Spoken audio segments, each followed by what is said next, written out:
guys that are going to today, the last 2 days, it's only like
just behind this is a video replay taken in front of us. For those of you new to Taekwondo, video replay where the athletes, or coach, puts the card in and they do a replay, and if it's a successful replay, then the point is added or taken off whatever they're aiming for, and the card gets taken back. If they're not successful one, we get an X factor moment where we get the cross from the judge, like this, the cross arms, and at that point, I'm afraid, their card gets taken off and we don't get the opportunity to put the card in anymore. That only happens though in the final.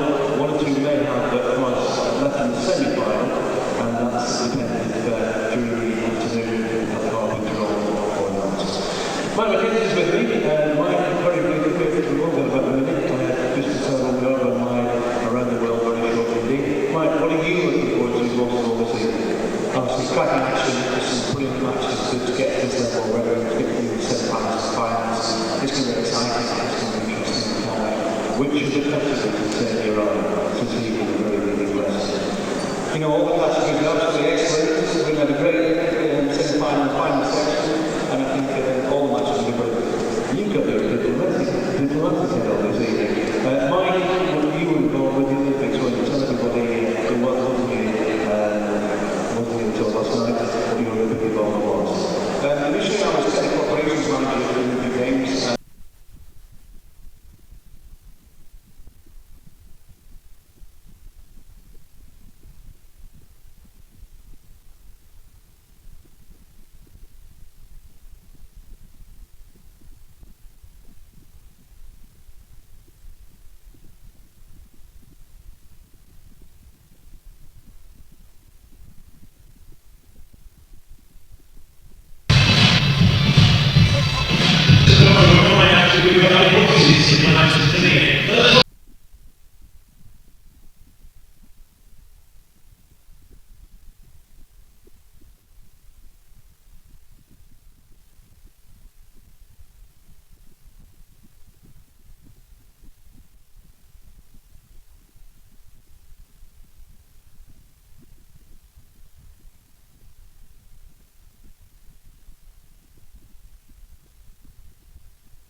Welcome to day 2 of the inaugural World Taekwondo Grand Prix 2013 here in Manchester in England.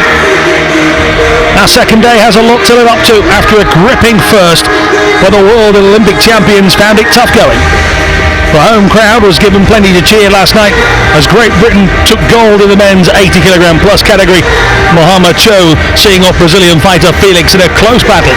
Russia had success in the 67 kg plus women's event as Olga Ivanova edged out her Korean opponent, and the Spaniard Brigida Enrique took top prize and those valuable 80 ranking points with victory in the women's 49 kg and under category. We've seen a host of champions and high-ranked athletes exit early again today, so sit back for the next few hours and let the action here in Manchester entertain you.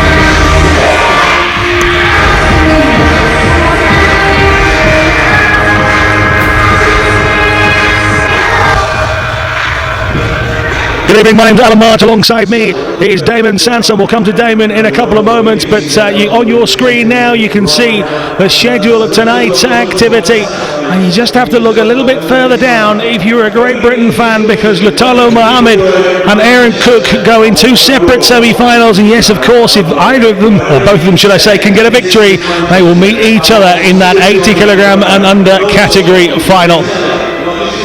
Chen Yang Wei takes on Damien Valdez. Damien Valdez in our very first contest. Damon, an exciting night is in store, isn't it?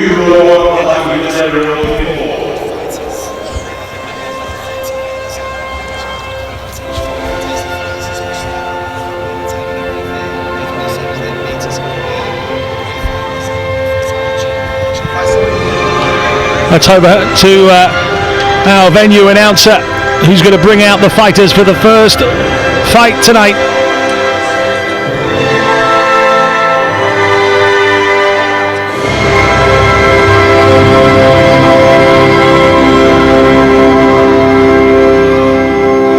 This is the inaugural WTF World Taekwondo Grand Prix. We are about to welcome in our athletes for our first category of the evening, the final of 6 semi-finals we have this evening. As we say, welcome to 98 countries around the world. This is England. Welcome to England. This is Manchester!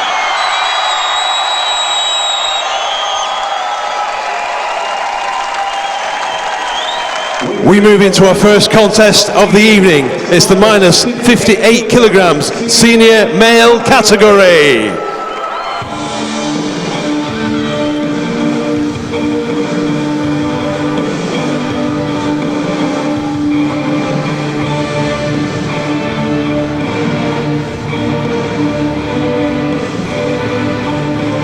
First into the arena in blue, Chung Pei. Please welcome Wei Chen Yang.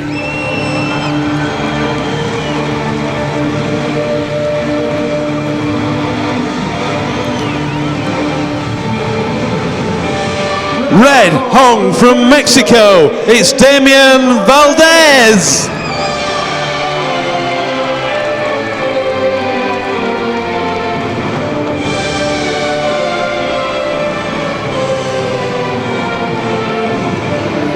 Athletes, please enter the field of play.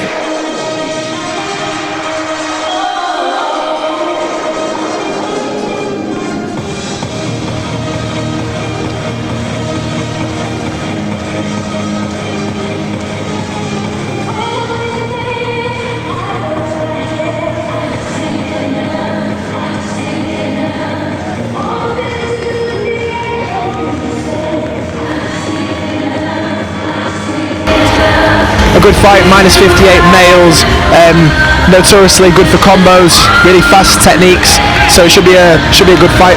I was going to say, what are we looking for from this category, minus 58? You kind of answered it there, but build upon that. I think here, obviously, there's two different styles. Damian Villa from Mexico, quite explosive, likes combinations. Chinese Taipei, very tall, really good headshot. So there's going to be kind of length and headshots against maybe more explosive combinations. So it's going to be an interesting fight.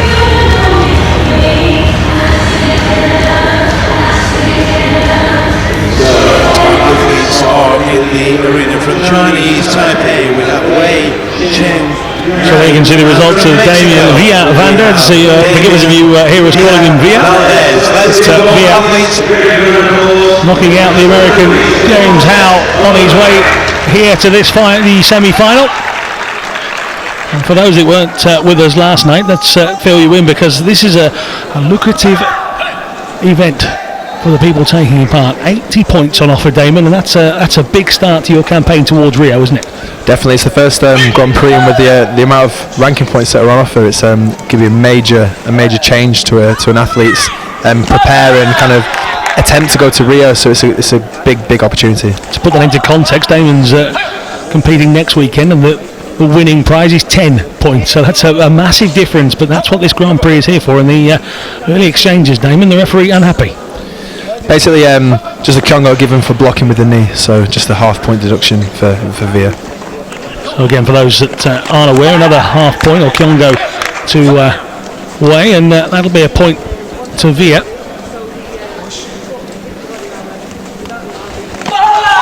Good attempt at a back kick and from Chinese Taipei, and Villa, nice sharp front leg. Villa Valdez's eyes keep looking towards that scoreboard. He's concerned. He thinks he should have scored by now, but neither have. Good attempt at a headshot from Wei there. Both looking quite sharp in the opening round. Villa and Wei just sussing each other out, as to be expected. Valdez unlucky there not to score.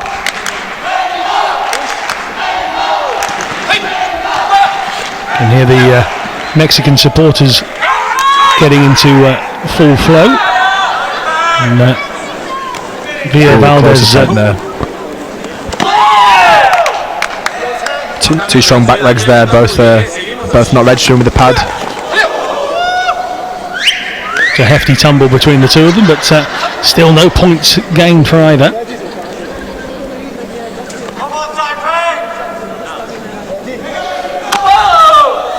Maybe another Kyongo there. You heard that as well. That was a real coming together, Damon.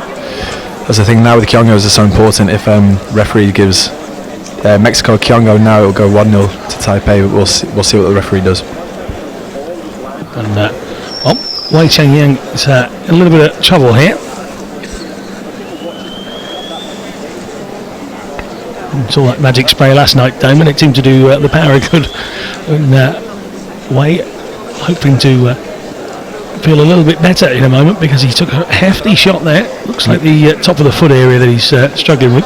Yep. I think there's a new rule to be noted as well now. If the player goes down, the fighter goes down, and they've injured themselves, the referee will ask them to get up within 3 seconds.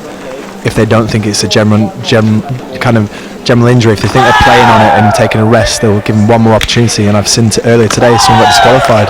So it's a new rule to be noted. It's a new rule to be followed as well if you're being disqualified. So these two, as we go to the end of round one, Damon, that's a pretty equal battle there. Neither of them able to break through. Some good attempts, and unfortunately for Wei, suffering the effects of a whack to the foot earlier on in that first round. I think it was a good first round. Both fighters kind of reacting to each other with single shots. I think maybe in the next round, if they follow it up or do a second intention, I think maybe more points will be scored. Just seeing the highlights of the first round, and a couple of good exchanges, a pair of men ending up on the floor together at one point, but even despite their best efforts, and you can see there Villa Valdez tagging one to the hamstring area, doesn't look too happy about that either. Yeah, I think when you get caught on the legs, and everyone kicks so hard as well, you don't really know unless you're in there, and it can take its toll. Well, that tells us a big tale there, Damon. Villa Valdez was up on his feet, quick to come out, and perhaps Wei now starting to feel that foot injury a little more.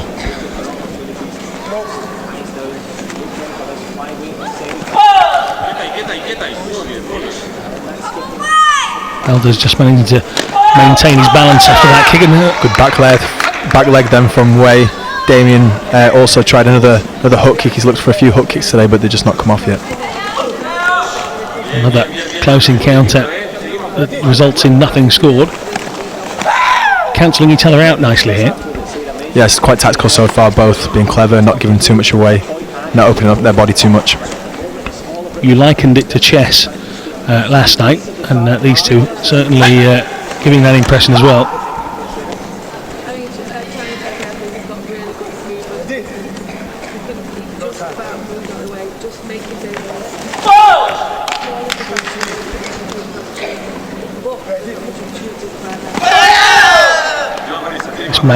Manchester crowd certainly looking on and respecting the athletes as well. Very quiet in here, allowing these two to concentrate.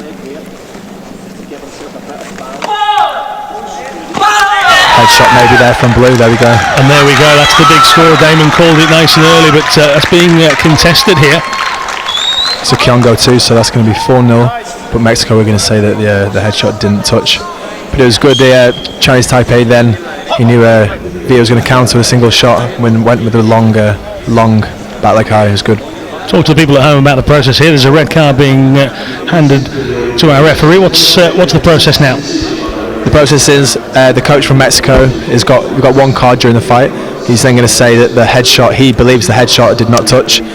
Puts the card in. The referee will then put it to the head table. The head table will watch it in slow motion, and then if the headshot touched, the card's taken off them and they lost the card for the whole fight.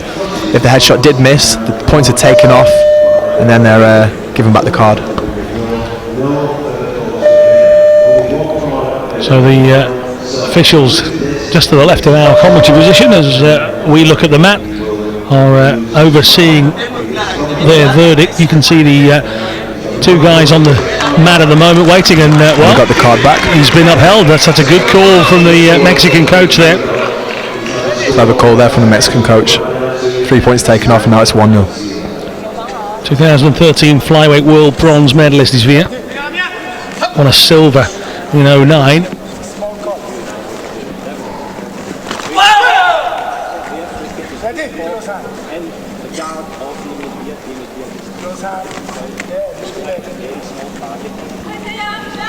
Way also bronze medalist at those world championships.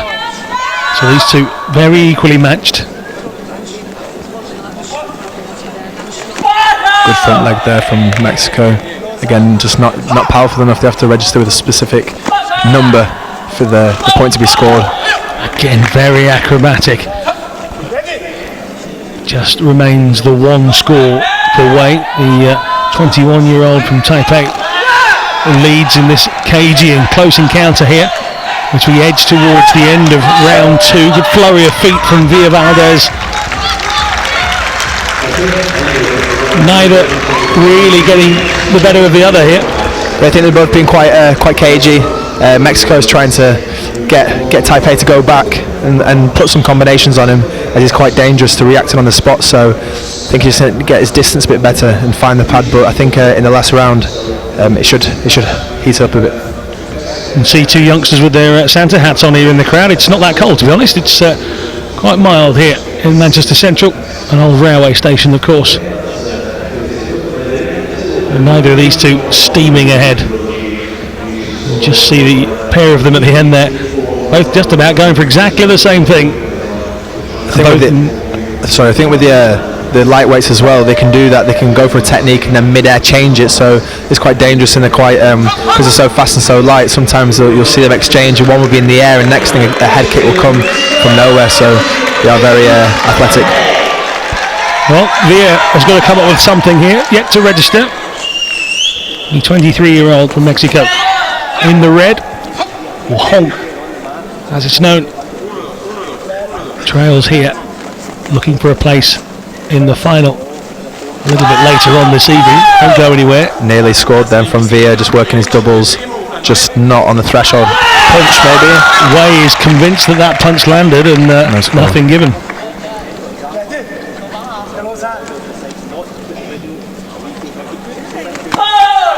Good cover there from Taipei. So at the moment, Wei Chen Yang's 1 point. He's just managed to get himself another as well. It's good front leg there, fates him as Villa tries to close down, brought the front leg to the front of the pad with the turning kick. Thought he'd registered again. It stays 2-0 here. Villa Valdez's task getting a little bit harder here. Just over a minute remaining for the Mexican to draw level or take to the front.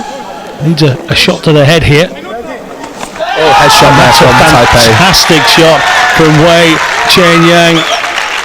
Same as what he did before, actually.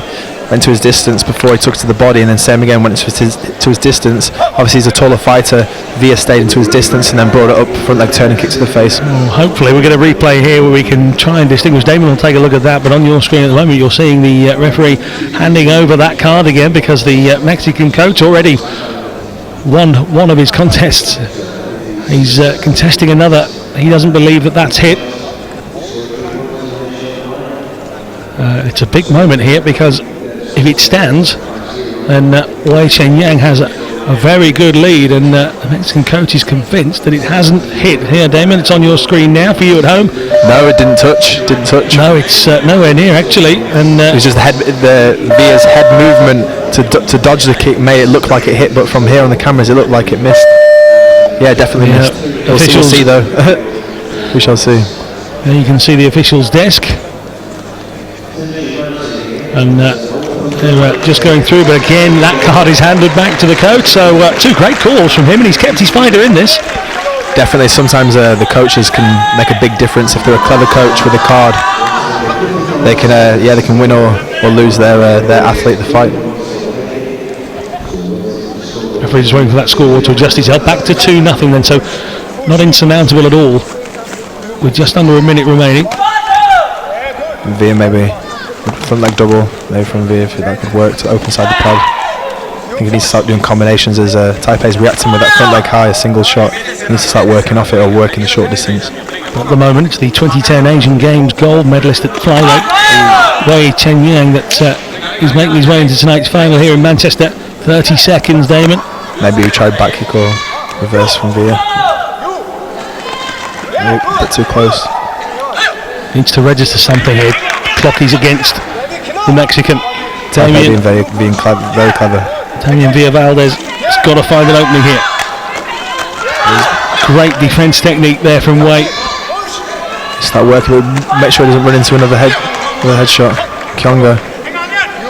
At this point in the day, Kyongo is nothing near enough. And Valdez knows he's got 6 seconds left to do something. No score there from Wei. And that's the fight over, I think. 1 second. Well, a valiant effort from Villavaldez, and you can see what it means to Wei Chenyang. Good, solid performance. His defence was at the highest order, and Villavaldez, Damon, failed to get through it all. It was a good fight. Wei was very clever then at the end as well, using his reach, checking him away, closing him down. It was good. I saw him fight early on in the early stages. He looked really sharp. I saw him fight throughout the years. Really good fighter, and Villa's also really good explosive fighter, but just couldn't find the pad in that fight. Well, that's the first Taipei athlete through to a final here. They've got another opportunity a little bit later on in the women's 67 and under category. Chung Che will be out a little bit later on. It was quite a slow start last night. Tonight, a little bit more frenetic, more to do with the weight category than anything, but you can see what it meant to Wei Chenyang.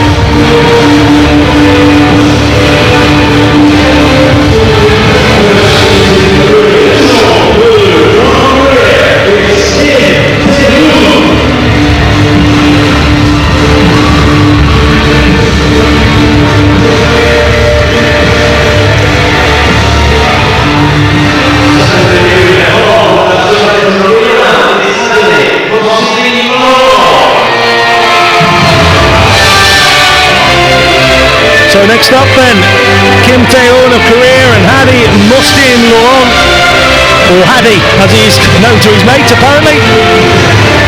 So Kim and Hadi as they come on down, and Hadi prevented this home crowd from seeing another British athlete, Dominic Brooks, who had a sensational morning, knocking out world champion Tae Tae-hoon in the second round. A fantastic match, that one a little bit earlier on. The flyweight world champion dispatched by the spinning and moving Dominic Brooks, who set this Manchester Central crowd alight earlier on today, and he got a big applause after the defeat from Hadi. But Hadi Mustin Laurent had to work pretty hard to knock Brooks out earlier on. Yeah, Dominic had a great day, to be honest. He fought out of his skin, beat the current world champion by 12 points, which is amazing feat. So yeah, Dominic fought amazing and just lost to sudden death. So yeah, it was a great atmosphere and everyone really got behind him.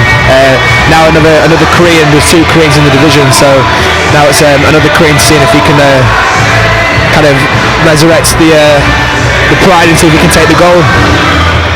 Hadi himself has a difficult task. Kim Tae-hoon is ranked number 1 by the WTF at the 54 and under category, and he's the fineweight world champion of 2013. He beat Hu Chae-yin 7-0. So Kim Tae-hoon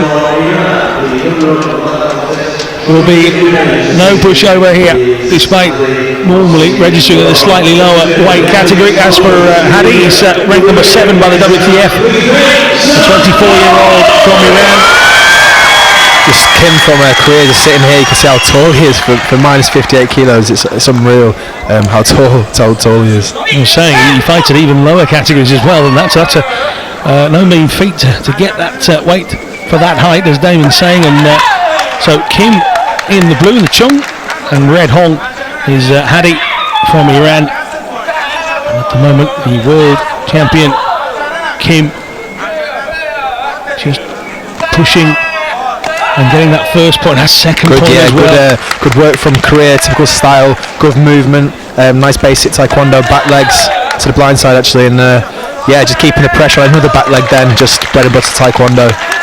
Very, very good work from Korea, high tempo. I think just throwing Iran at the moment. Iran needs to break off and just stick to his own game plan.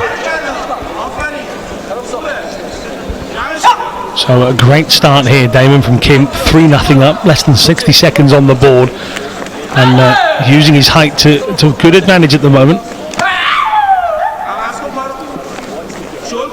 Must be easier to try and fend off your opponent with those big long legs of his. Yeah, good shot there from Hadi though. But yeah, when someone's so tall and the work rate's high and they're constantly keeping the leg kicking.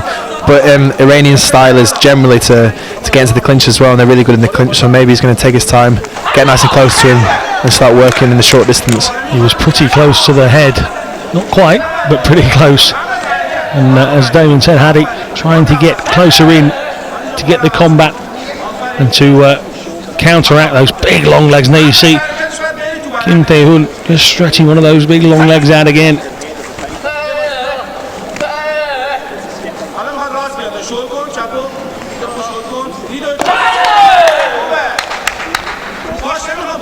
Less than 20 seconds here of round one.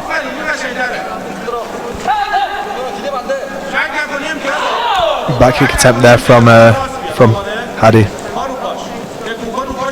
Final few seconds of round one then. 3-1. Already a higher scoring contest in the first semi-final. It was quite commanding from Kim for the first 60 to 75 seconds, and all of a sudden Hadi growing confidence.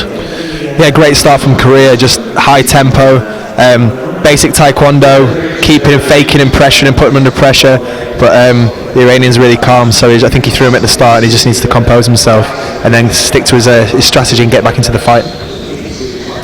Here you see Kim celebrating his own point there, and he really was using those big long legs to his advantage. Just 19 years of age as well, plenty of time to get even better. Good attempt there at a chop kick from Iran. Yeah, you've seen some great shots being taken and given back to you all around the world, and that last replay just giving you an insight into how close you can get to 3 points without actually getting them. Tae-hoon leads 3-1 here. Hadi Mostin Loron of Iran.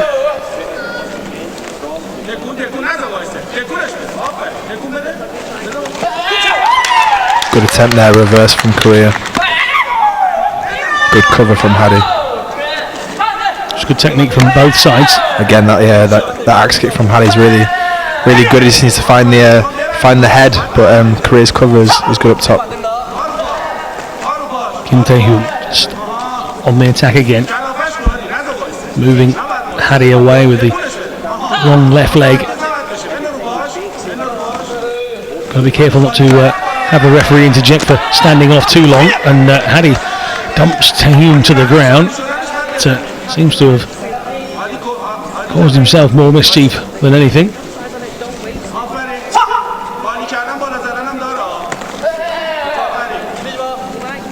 We were talking earlier, Damon, about people staying down and being in trouble for staying down. What about equipment malfunction? Does that fit into the same bracket? I was thinking that then, actually. I think if your pad's loose, you're going to have to fix it. But yeah, like I said, with the new rule, sometimes people would take act on it and get some time, even if they're up, and they'll say they got a sore ankle from a clash and they'll stay down to get a breather. So now there's a rule, you're going to have to get up straight away or they can disqualify you. So that's going to change the game of Taekwondo massively, I think. Again, back legs from Korea. Head shot from Korea, maybe. As Damon quite rightly said earlier on, somebody has been DQ'd already this weekend from being told off by the officials for time wasting.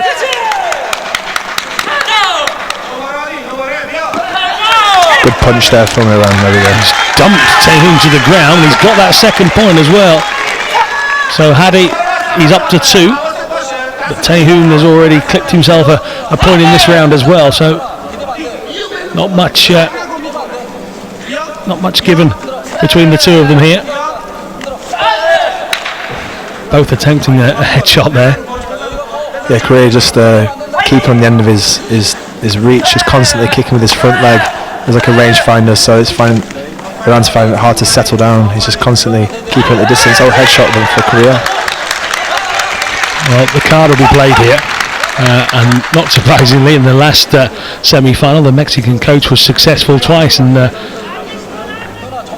Hadi will be hoping he gets it as well. And just going back to what we were on about earlier, David, about Dominic Brooks being so close, it actually ended 4-4 in that quarter-final, and Hadi got here on superiority, and it would have been massive in front of a home crowd tonight for Dominic Brooks, wouldn't it? Definitely, it would have been great to see him in the semis, but I think despite him not making the semis, the performance he put in today, it will be gutted he's not in the medals. However, he'll in reflection, he'll be very happy with his performance today. Hadi won the Spanish Open this year. Or should I say, got a bronze from the Spanish Open. You can take a look here. Here comes the right foot coming up. He's had a smell of the feet, but I don't know how close he got. It looks like it brushed his nose. It looks like it just brushed his nose, but if it touched, it just barely touched. So we'll wait and see. Unlike the chest punch, does a shot to the face have to make any significant impact, or does it just count? I think traditionally it used to have to knock the head back and have sufficient force, but now if it touches hard or just a touch, it's a score, because they want to encourage more headshots to make it more appealing for the spectators. Well, this could be the difference between clipped toenails and not at the moment. It was that close. And it scores to the headshot touch, just touched. So that's Iran loses the card and the score remains the same. Well, just towing himself to 7-2, and Hadi now sees it flick over to 8 as well. Hadi trying to go up top with back leg highs and trying to go high section, but Korea, it's hard for one, he's so tall, and for two, his hands just coming up, and he's got good cover, so he's finding it hard to find a head guard. So world champion Kim Tae-hoon takes a 6-point lead here going into the final of the 3 rounds of this semi-final.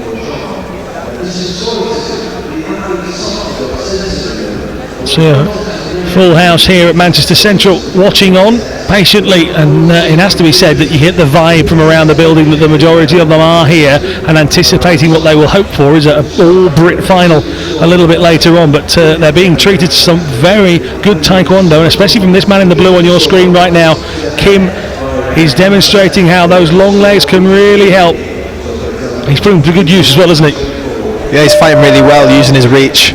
I think Iran's trying to find a head kick, Hadi, but I think he's go round with a turning kick, but it's hitting the guard. Maybe try his axe kick or his chop again, just a more direct shot to the face.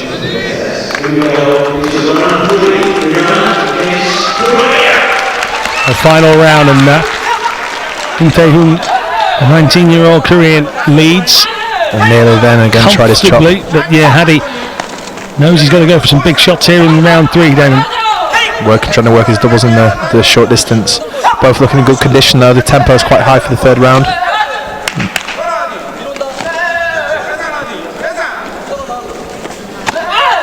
Again, trying high nose. He has to get the 3 points for the head kick, as he's 6 points down at the moment. One big spinning head kick. Well, doing very nicely as well. At the moment, he's struggling to get any sort of mark on the young Korean. Again uses those long legs. Working well though, Hadi. Working high work rate. Just needs to find the pad or find the head guard. He's finding it quite hard. Korea's got good blocking, good cover. Well, I'm sure Wei Chen Yang is looking on, and I don't think, judging by the work He needs to rate of stand these up. two, This is the rule, I think, now. If you watch, he's asking to stand up one more time. he certainly Just be is. careful. Just be careful. And he's up. Generally in a Taekwondo fight, he'd have taken a bit of time out to have a breather and a chat with his coach, but now the rule is just encouraging the combat. Certainly brings an element of speed and fair play to Taekwondo. Attempt for a step from Hani reverse, there. step Unlucky. reverse. Good idea, but Prix knew it was coming and just got out of the way.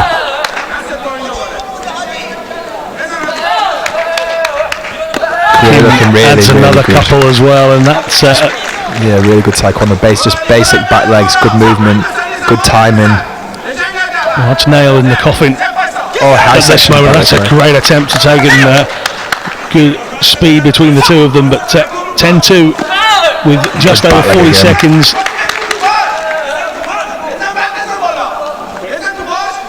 Korea just demonstrating how good Koreans are at basic Taekwondo, using his movement, his faking, and just simple back leg turning kicks. He's racked up the points. Iran finding it hard to get inside his distance. 25 seconds on the clock as they come back together. Oh, and again, those long legs of Kim just flicking over the head of Hadi, and now Kim's down.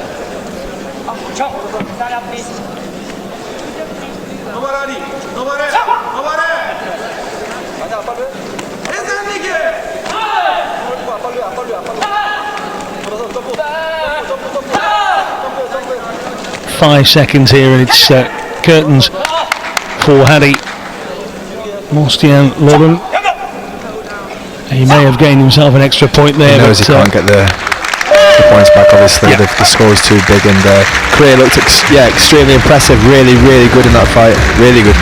Wei Chen Yang has got his work cut out with Kim Tae-hoon. The long legs of the youngster proving too much for the Iranian Hadi Mostian Loren. The under 58 kilogram title will be decided a little bit later on, but you'd have to say after that performance, Damon, Kim Tae-hoon looking probably favoured at the moment. Yeah, personally, I think he could take the gold medal. I think he looks really sharp, really clever using his reach. Got a lot of techniques in the bag, but using his back leg very well. But when he fights Taipei in the final, again, they're both similar size, so it'll be interesting. For example, if Iran fought Mexico, they're similar styles. If they met each other, it would be quite exciting combo fight, and the two taller fighters put them out. So it'll be see how they can use their headshots. It'll be quite a tactical, I reckon, a stalemate kind of fight. Talked about the having to get up when you feel like you're injured, and that sort of new rule is, I suppose, what WTF President Dr. Chow was really talking about. He was talking about yesterday in the opening ceremony about creating a new history, and I suppose moving the sport forward with those sort of rules is one way of doing that. Yeah, I think they're constantly trying to change Taekwondo to appeal to the masses, and I think, for example, the headshots just touching and awarding more points for headshots is making people kick to the head more, which everyone wants to see, really. Before it used to be 1 point for a headshot and 1 point for a body shot, so people think why risk going to the head and use the extra energy when you could get the same point to the body. But now with 4 points for a reverse and 3 points for a headshot, as we saw yesterday and we will see tonight, can change the fight around. Having good-looking young athletes with beards, that'll help. Obviously, I mean you at this point. I tell you, yeah, definitely.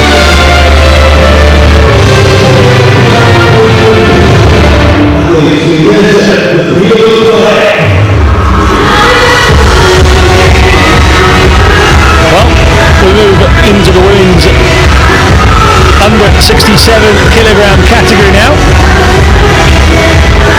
Habi Nyari.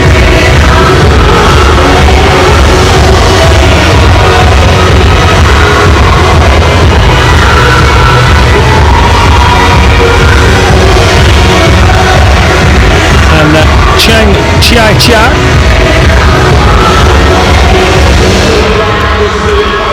You can see there Nyari got a bye in the first round. Paige McPhears was dumped aside. Yet to concede a point here. Let's keep a lookout for that one. Can she continue that against some tough opposition? 2010 World Student Champion is Chang Chai, also a silver medalist too. Yep, you guessed it, Habi Nyari of France. So this is a repeat of the World Championship final. Should be very interesting, very interesting. They've obviously met in Mexico not too long ago, so this should be a good fight. So the athlete from Taipei in the red, Niari, they seem quite happy with each other, but that just goes once you put the helmet on, doesn't it? Yeah, you smile and you shake hands. You shake hands with the coach, or you smile at the coach, and then it's going to war when the fight's called. So the head guard goes on and friendship out the window. There you go. But, like I say, Javi Niari of France, good attempt at a back kick then from Niari. Yet to concede a point here. A bye, 6-0 and 2-0 on our way here to this semi-final in front of this packed out Manchester crowd.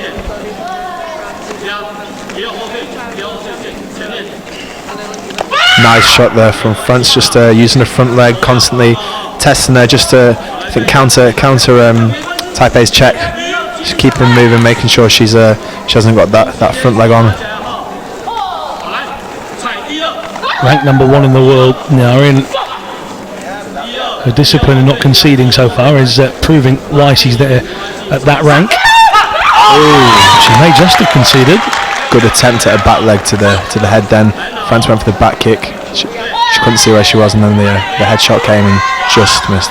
Chang Chia getting close.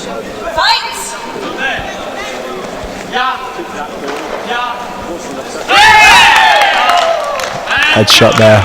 And she's done it.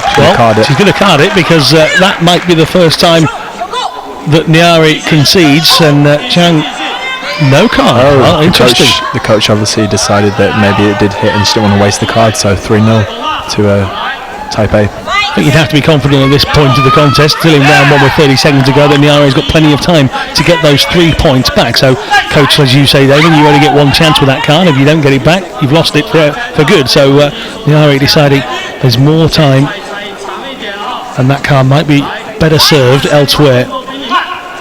It is Christmas after all. Niari just hanging fire. Good attempt, yeah.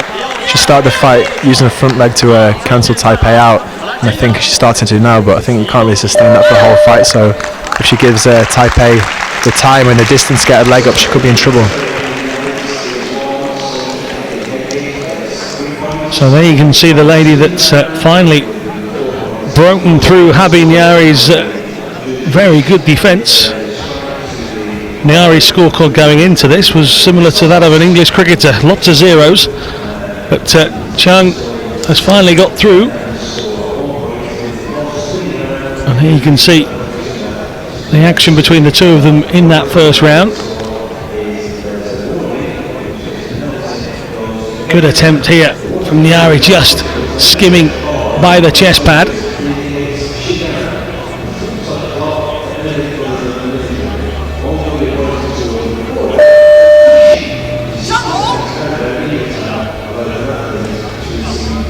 You can see the intensity there on Chang Chia-Chia's face.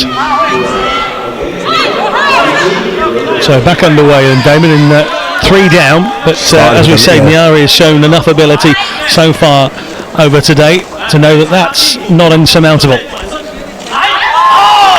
Yeah, Niari's tactics at the moment is use the front leg, keep playing with the front leg, using the front leg, and then set her up for back kick. There we go. She started this round just like she started the first, and then I think if she slows down again, she needs to be careful she doesn't get caught. But it's good work rate now from France. As we say, this was a 5-4 contest at the welterweight section of the World Championships in Mexico earlier this year. Good shot there. Again, she tried it again. She's finally registered here, Niari, and that's one step in the right direction. Good attempt at a spin kick to the chest pad again. Yeah, she knows Chang's dangerous with that check high, so she's just trying to constantly be ready and keeping her leg up to her to throw off her game plan. Good shot again. Really well a moment ago to get her hands in front of that foot. Great tactics from France actually. She's using her leg to make Taipei uncomfortable and avoid using her leg, and then she's just stealing it with the front leg to the body. So the official here just in front of us, he seems to be having an issue with his technical equipment. There you go. He's asking for some help with some technical equipment, so they'll try and get that sorted. That's not a PlayStation controller he's holding, that is the point scoring system. So Damon, Nyari's got 2 points back on this 3, and that's proving why her coach earlier on didn't use that card. Yeah, this is a good round for France, a good round so far, 1 minute left. She's just, I think, she's got good tactics at the moment. I think Taipei needs to take her time. Maybe when she comes front leg, Taipei could try back kicking France or reversing her, or use her strengths and get her leg up first. So we're back underway here. Technical issues hopefully have been sorted. Yeah. French athlete Nyari just needs one more to clear level. 35 seconds. Back leg here, maybe take a back leg. Reverse from France. Nyari is adamant that she got it, but she hasn't been given it.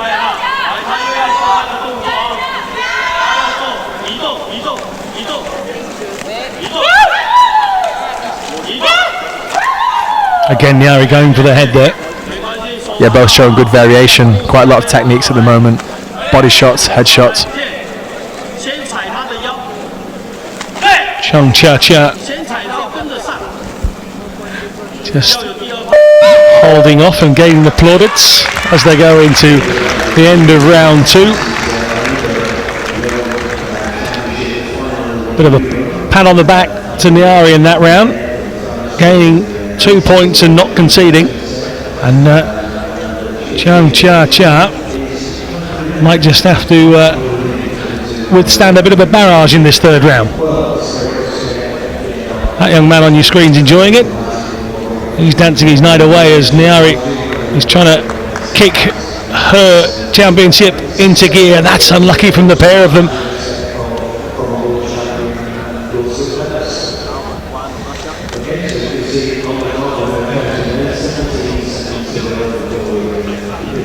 Yeah, some good exchanges at the moment. Both quite close with their reverses. Well, if you wonder where we are, that young man with that flag tells you we're here in Great Britain in Manchester Central, a former railway station, now home to top class fighting action here at the inaugural World Taekwondo Grand Prix. Again, same tactics from France then, using a front leg and then just picking it up and pushing it to the body. You are knocked out in the semi-finals, by the way. You still get that 28.8 points. So that's not a bad morning's work. Getting to this stage on its own is 28.8 in the rankings. Coming second is 48, so a place in the final. That's why it's so sought after. And we've just less than a minute and a half for Nyari. Headshot there from Taipei, maybe. Good attempt. Really sharp up with that check high, really good. Nyari's defence there called right into question, just managing to duck her head out of the way. And Gamjin there for blue. This is basically what happened then was the referee called stop, and then Nyari kicked after her hand was down, and then she got a full point deduction. Well, the Taipei coach has been vocal enough without upsetting him. I saw him a couple of moments ago on your screen. He's the man you can hear making all the noise at the moment. Nyari desperately seeking a shot to their head here. 4-2 it remains. Good fight so far, but again, she's leading by 2 points, but could change all with one kick. It could change. World champion facing off here against the lady she beat in that final. This time, Chung Cha Cha is having the better of it. 4-2. But Nyari won 5-4 in Mexico early this year, and she's got 24 seconds, less than that now, to make an impact in this lead. Oh, good attempt then from Nyari. She's trying to back kicks, but she's just not as sharp as she was at the start of the fight. Maybe a little bit tired. She's going to have to dig deep here, and that might have been a kick to the head from Sheldon, and that is about all she wrote here. I think that's nearly twice now. France has attempted to do the back kick, and Taipei's been aware of it, and then obviously the danger with the back kick being you turn your back to your target, and then I think she did catch her in the head. Then we'll see in the replay, but I think a back kick is a good choice when you're a couple of points down, but it's a bit dangerous because you turn your back to your target. Big moment here for world champion Habi Nyari. If this is upheld, then she's back in it, but if it's overturned, well, they'll lose their card and they'll be 7-2 down with just a matter of seconds to go, Damon.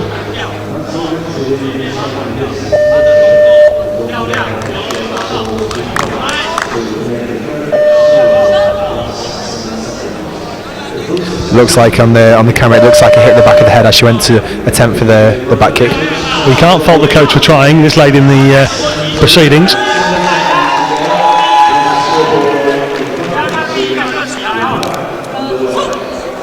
Stays 7-2. So it's an excellent attempt there from Nyari. Very close, She's adamant she's got it, but no. Well, 7-2 it ends. You can see a very jubilant Chung Cha Cha. What a performance that is from Damon. I mean, Nyari going into this, not conceded a single point. To concede 7, that's a big shot. Yeah, it was a good fight. Both athletes were good. I really enjoyed watching that fight. I think again, right to the end, Nyari attempted a reverse which could have pulled the fight back. So yeah, she a valiant effort, although she was down. But it was a good fight. I enjoyed watching that. Some good variation, the good high section attempts. But I think Taipei was a bit more clever on the day.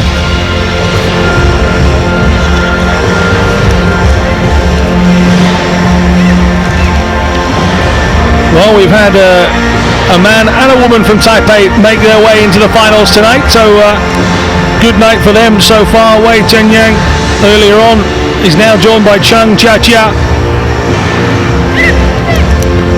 7-2 was the final score, and revenge, I suppose, for that World Championship defeat. In fact, Nyari was attributed a point late on there, so it was 7-3 the final score.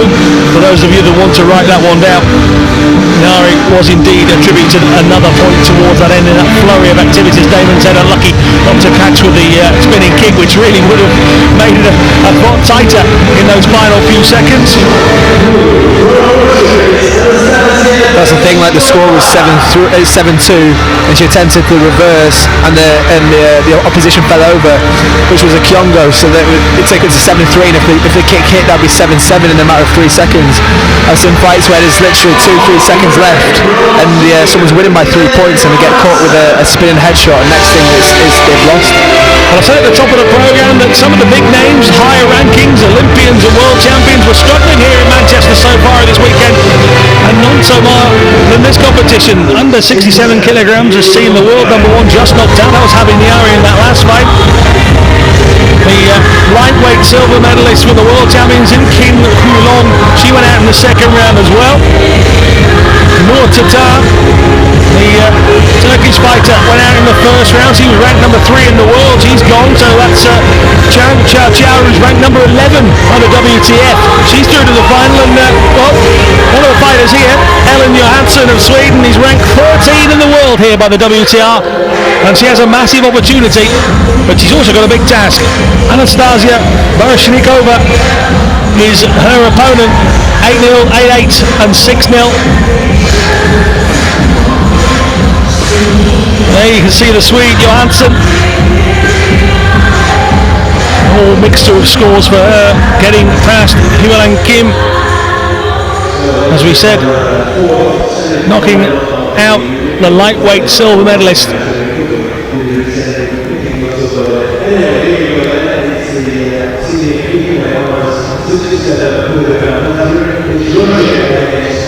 A big opportunity here, Damon, for people outside of the top 10 in the ranking system to get some really hefty points early on in your season heading towards Rio.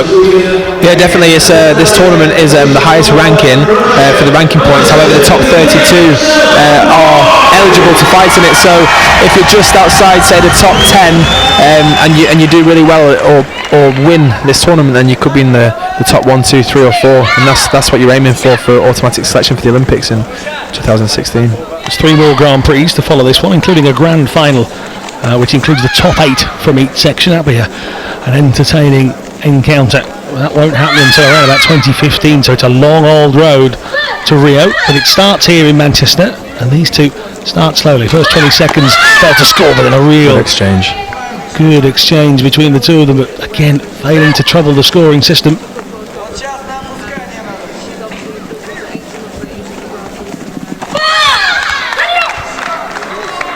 Audibly you can hear the effort, the screams and the sound of the pads being hit, but again neither managing so far to register a point. It's coming up to the minute 10 mark. Both really good with their lead leg, fighting an open stance. Oh, there we go, changed up a bit, but both good with their lead legs, and if they're both in the opposite stance, it sometimes can cancel each other out and be a bit of a fencing match. The Swede here, perhaps a surprise to some, to be in this semi-final situation. World number 13, 23-year-old. She was knocked out of the 2012 Olympics by Australian world champion Carmen Morton. And Morton was dumped out of this competition a little bit earlier on as well, in the second round stage. Good attempt then from Russia for a nice long back leg chop.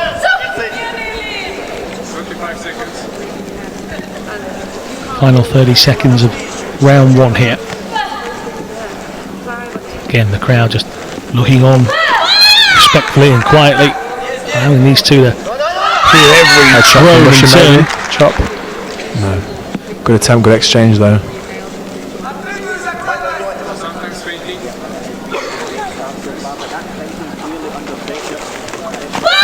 Johansson, good front leg to the body there, just not powerful enough to score. Well, Anastasia Baryshnikova, just 5 days short of her 23rd birthday. Winning here and getting 80 points would be a pretty decent birthday present, I'd imagine, over the Christmas period. Yeah, I think being so close to Christmas, this obviously French Open's next weekend. That's the last tournament, but if someone does really well at this tournament and gets the whole 80 ranking points, I'm sure they'll have a good Christmas and take a little bit of time though. Well, Baryshnikova would love a birthday present here, just shy of being 23, Olympic bronze medalist, lost out to Malika Mandic. She's a 2 times world bronze medal winner as well, 2009 and 2011. But she won European gold here in the 73 kilogram category in Manchester. So she likes fighting here. Yeah, Russia doing really well in this tournament, especially the women. I think a good strength for the Russian team is their cover. They're very good at covering, good blocking, and really hard to kind of concede sometimes. Good show of sportsmanship before the beginning of this round, just touching hands again.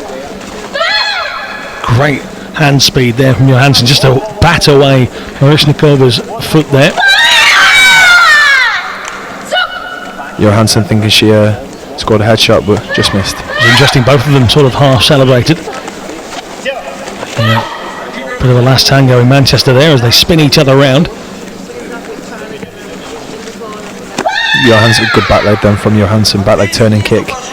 Again, just didn't find the pad clean enough for a point. Well, she surprised a few on her way here, and at the moment she's more than holding her own. Perhaps you would say the more attacking of the two so far.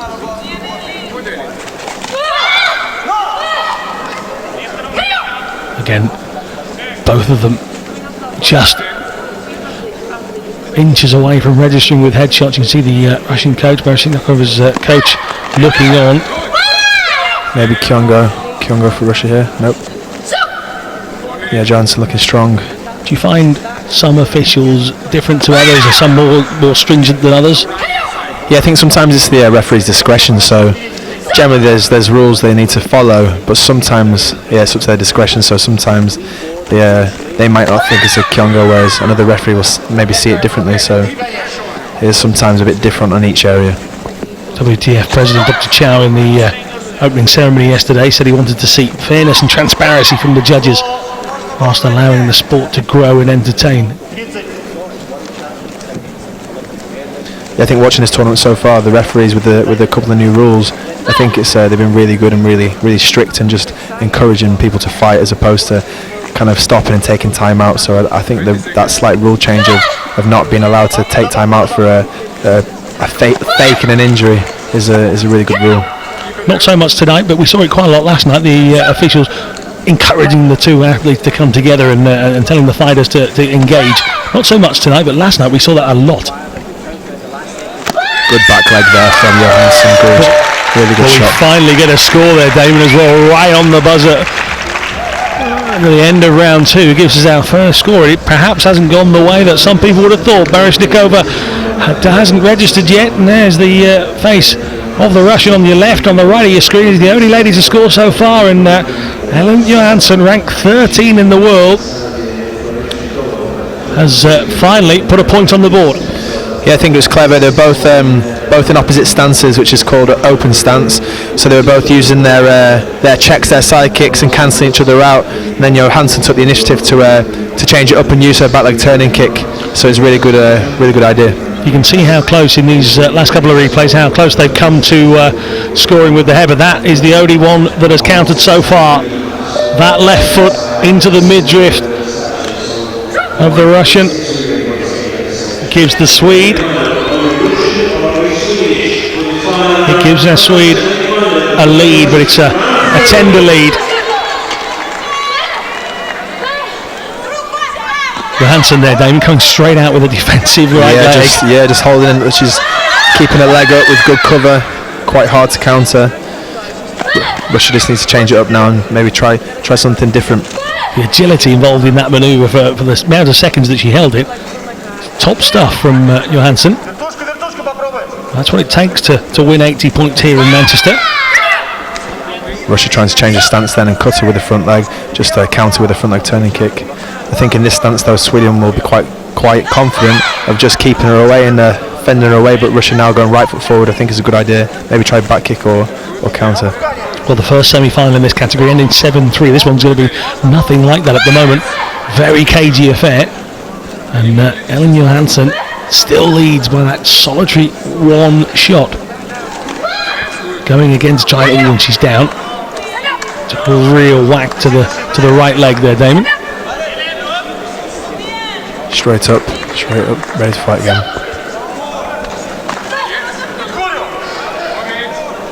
I think with Russia's style, with the style Russia has with her left foot forward, she's comfortable. I think if Russia was leading, then she'd be really hard to hit. But now she's down, she's finding it a bit hard because she's getting cancelled out by Johansson's left leg check. I wonder how many other sports would benefit from referees telling players to get up or be disciplined immediately. There you go. We can all discuss that later in the pub. For now, we're discussing which one of these is going to take their place in a final later on, because it's very tight. And Ellen Johansson has just got herself another point. That was the time to get it, wasn't it? That was good. I think Russia needs to change it up now. I don't think her techniques are going to the blind side, it's going to her back. She needs to change it up, use a right leg turning kick, maybe change stance, try back kick, or maybe shift out the line. But she's that all the kicks are going to the back of Sweden. It's not really working at the moment. 10 seconds. There we go. This stance maybe a bit better. Nothing. Baryshnikova pushes Johansson to the ground with 5 seconds remaining. The Russian needs something big here.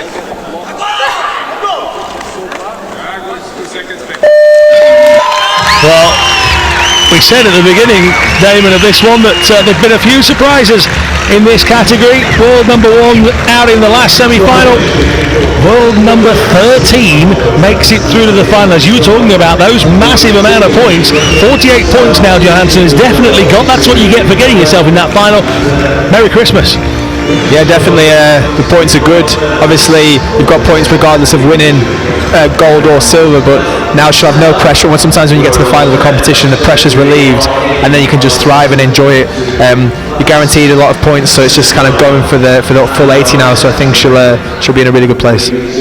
So we talk about these points and we give them a big building. That's because realistically tonight, or should I say this weekend's action, really is the start of the road to Rio, the start of their Olympic dreams. It only feels like yesterday here in Great Britain that the Olympics were held, but it'll soon be 2014 and we'll be just a couple of years away from qualifying for Brazil.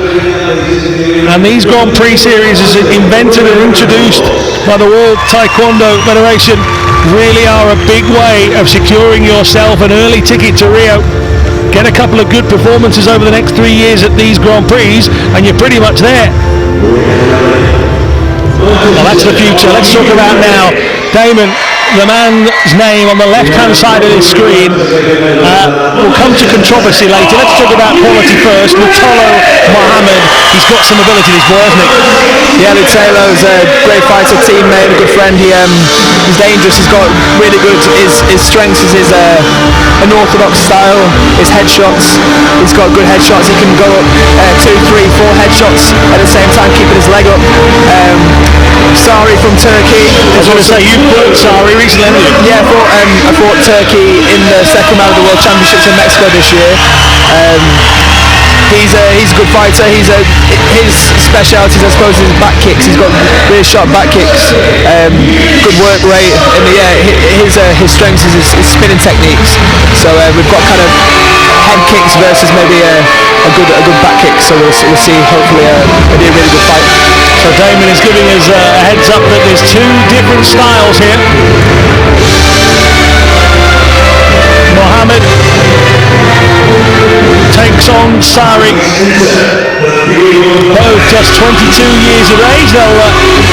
What's this sort of atmosphere like for the Taekwondo community? This is obviously a new sort of thing where we're really jazzing it up and ramping up the entertainment factor for the people sat in the chairs opposite. What's it like from an athlete's perspective? I think it's really good. Sometimes sports like Taekwondo and martial arts haven't got the recognition they deserve. So, like football, for example. So now it's more in the media, it's more mainstream. I think it's where it belongs, and hopefully it'll get even bigger. Social media was certainly all over the Taekwondo event in the last couple of days, and last night when Great Britain took a gold on the inaugural first night,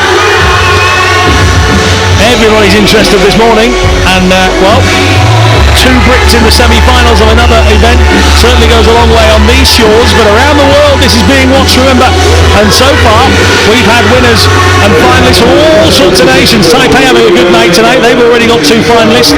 Turkey themselves will be looking to have this man. This is Yunus Sari into tonight's final, 22 years of age. Interestingly, his brother Ali won a bronze medal in the European Championships behind Lutalo, who won the gold, so perhaps some revenge for his brother.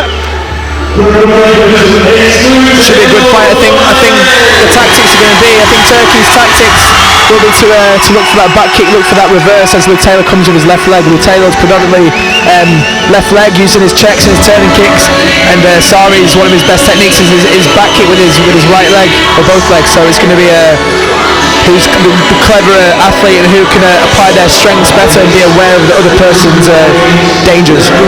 Mohammed's actual world ranking isn't so high. It's basically down to the tournaments he's fought in not being registered on the WTF, but Sari will not be underestimating his world ranking by any stretch of the imagination, and there were some real big cheers earlier on this morning in the first few rounds and then into the quarterfinals as well. He's a well-liked guy, isn't he? Yeah, definitely. It's going to be a good atmosphere. He's quite an exciting fighter, so this is good. I think Sari's started right foot forward to cancel out, I think, Lutalo's left leg. So I think his tactics maybe is going to go right foot forward and it'll cancel it out. Maybe he'll look for the back kick now, but both fighters starting strong. We were fractions away of opening the scoring with some headshots there. Mohammed and Sari both going big. Again, not a lot of difference between height in these two. Pretty much a similar build as well. Attempts at a back kick. Lutalo was aware there and just leant back. Yeah, whilst it was quick from Sari, it was well read by Lutalo Mohammed.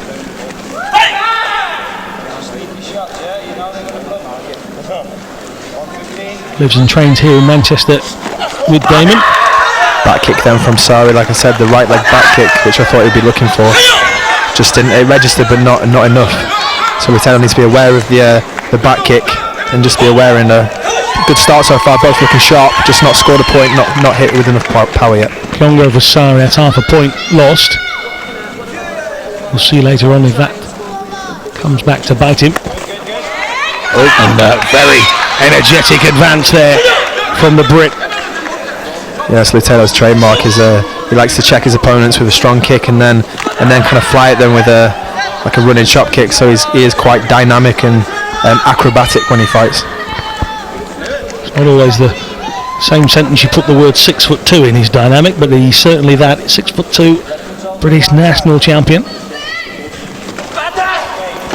Oh, headshot there from GB. And there's the 3 points. Well, no contest, I don't think, from the coach from Turkey. He's happy to hold on to that card. A long way to go in this one, but with 20 odd seconds remaining in the first round, the GB crowd gets its first real exciting point as far as they're concerned. Their noise levels just picked up. There's a red mark on the Sari's face, so it was a definite clean chop kick then. That's always a giveaway, isn't it? Yeah, I don't think you can card that. Nearly. Oh, just going over the head of Sari there. His head. So the speed of Mohammed's kicks here, catching out Yunus Sari of Turkey. Mediterranean Games 2013 bronze medalist in the welterweight section. Sari is no pushover, but at the moment the man on your left of the screen has had the better of the starts. The 3 points that have been registered all belong to him. Yunus Sari being wafted with a towel, but he'll know with the job at hand. 2 more rounds to come. Yeah, Sari's a great fighter. He's won a lot and he'll have a lot of experience. So 3-0 down, he'll stay calm. He'll have his tactics that he's planned to combat Lutello. So he'll stay calm, and I'm sure with 3 points up, the fight is still even at the moment. But very good start from Lutello with his headshots. Very fast, explosive headshots. We were saying earlier about people being knocked out who are quite high. Azizov out in the second round, ranked number 1. Bullock out in the first round by Andrew Deere, of course, of Great Britain. He's ranked number 2. He's out. Garcia went out in round 2. He was ranked number 3. So again, the higher rankings meaning nothing. Very powerful strike to the check to the leg. We'll call that the gluteus maximus, shall we? Definitely. But yeah, top 3 in the world, all exiting before getting out of the second round. Aaron Cook, he's ranked number 4 in the world. He's still in, and of course he's to come. Both attempted and chop kick. Good fight so far, very good. Both very fast, explosive, looking for the same kick. Mohammed there, just able to raise his shoulder up to block that foot. He's just taken one where you don't want to take one. He just tries to hang back a moment. He's aware of his back kicks, and he knows Turkey's strength is his back kicks, so he's just checking him to the back and knocking him off balance to avoid being caught. You can really see the red mark underneath Sari's left eye. Perhaps try and catch a picture of that, but that's the mark left by the 3 points that we have on the board from Taylor Mohammed, just underneath the left eye. And they're going to card that. I think Turkey's going to card that headshot. No, they didn't. I think Sari asked his coach to maybe card it, and his coach said no. They're both looking though for that chop kick, both looking for the same kick. Again, Sari eager to get his first point here in this semi-final. As for Mohammed, you get the feeling that a couple more points and he'll really have this crowd right behind him as well. At the moment, perhaps as tense as maybe Mohammed is. Lone shout of "come on, Lutello." Back kick again from Sari. Not finding the pad yet with his back kick. The Brit will be happy to take them on the arm all day long, won't he? Good back leg there from Lutello, nice and strong. Sari did a front leg counter just below the threshold as well, but 4-0. It takes an extra point. Just in front of our commentary position there. I was nearly catching the sweat as it came off the head of Sari. Again, these two just hanging back and then clinching together. Lutello just having a quick look at the time, knows that this one's just about over, and he hangs on in there to take this 4-0 lead. And what'll he be thinking? You know him inside and out. What'll he be thinking here with 1 round to go? Yeah, Lutello just needs to stay focused, stay calm, keep his composure. Obviously he knows now coming out into the 3rd round Turkey's down 4 points is going to come at him, so he's going to have to work. He's not going to give it up easy, so he's going to have to stay sharp, stay strong, use his leg length, use his strength. One of his strengths is his check, really strong check, and then think about also increasing his lead. Well, the man in the crowd was dancing around, but these two weren't messing around, really attacking each other with some vigour in this second round, but only Mohammed able to register, just getting that extra point to add to the 3 he got in the first, and the damage he caused to Yunus Sari's face. 4-0. Lions and Tigers, and bear in mind it's a Taekwondo event. Well, the mascot's having fun. The fans of Yunus Sari perhaps not having so much fun. He's 4 down, but as we've seen on many occasions in the world of Taekwondo, Damon, 4 is nothing, is it? No, not at all. It's a nice lead, but again, one kick could change it, or a back kick, and that's 4-2, and it's game on. So Sari really needs to take it to him now. Uses combinations, both looking for that chop kick though, and it's kind of cancelling each other out. Does Mohammed try and defend this 4-0, or does he go on the attack and try and improve it? I would say obviously be clever and try not to concede, but at the same time when you're up 4 points, good attempt at reverse, back kick down from Sari. Yeah, the thing is sometimes when you're up, your opponent's constantly thinking about how they're going to get the points back, and it's a good opportunity to increase your lead then when they're not thinking about countering. See some interesting contrasting styles from different athletes here. Some like Felix yesterday, just stare into the eyes of the opponent. Here Mohammed, quite clearly his eyes are all over the body of Yunus Sari, looking for the next limb to start moving. Sari needs to work in his stance, use his front leg or his back kick, but I think he needs to change it up. He keeps using his chop kick, and then Taylor's just reacting at the same time, and it's cancelling it out. 60 seconds here between Mohammed and a place in the final in front of a home crowd. Bronze medalist from 2012 Olympic Games, and he got a second chance at that after being beaten in the first round. Went through the repechage and then won a bronze medal.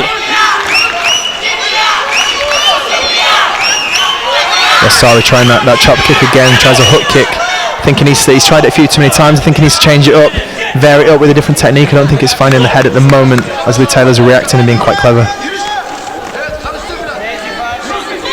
22-year-old from Walthamstow is hanging in here for it's 5. That all of a sudden changes the complex. Sari needs a big score. Headshot there from Mohammed as well, and it stays, and this time the Turkish coach is up. That was a thunderous shot to the face. At least it appeared that way. Let's wait for the Turkish team to register their appeal here. And the Kyongo too. So that's 9 now. So yeah, one of Lou Taylor's strengths is reaction, his front leg reaction high. So yeah, that's the technique he threw. So we'll have to look at the replay. But if it stays 9-0, then it looks like a very nice lead with 20 seconds to go. Take a look at the replay here, Damon, and some fierce action.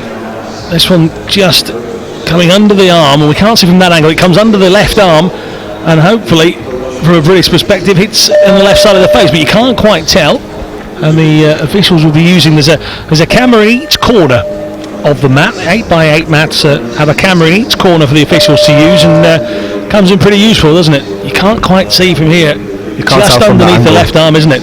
You can't really see from this angle. I think we need to change it up and look from a maybe different angle over on the screens. You can see there, the block on the right arm, that's good.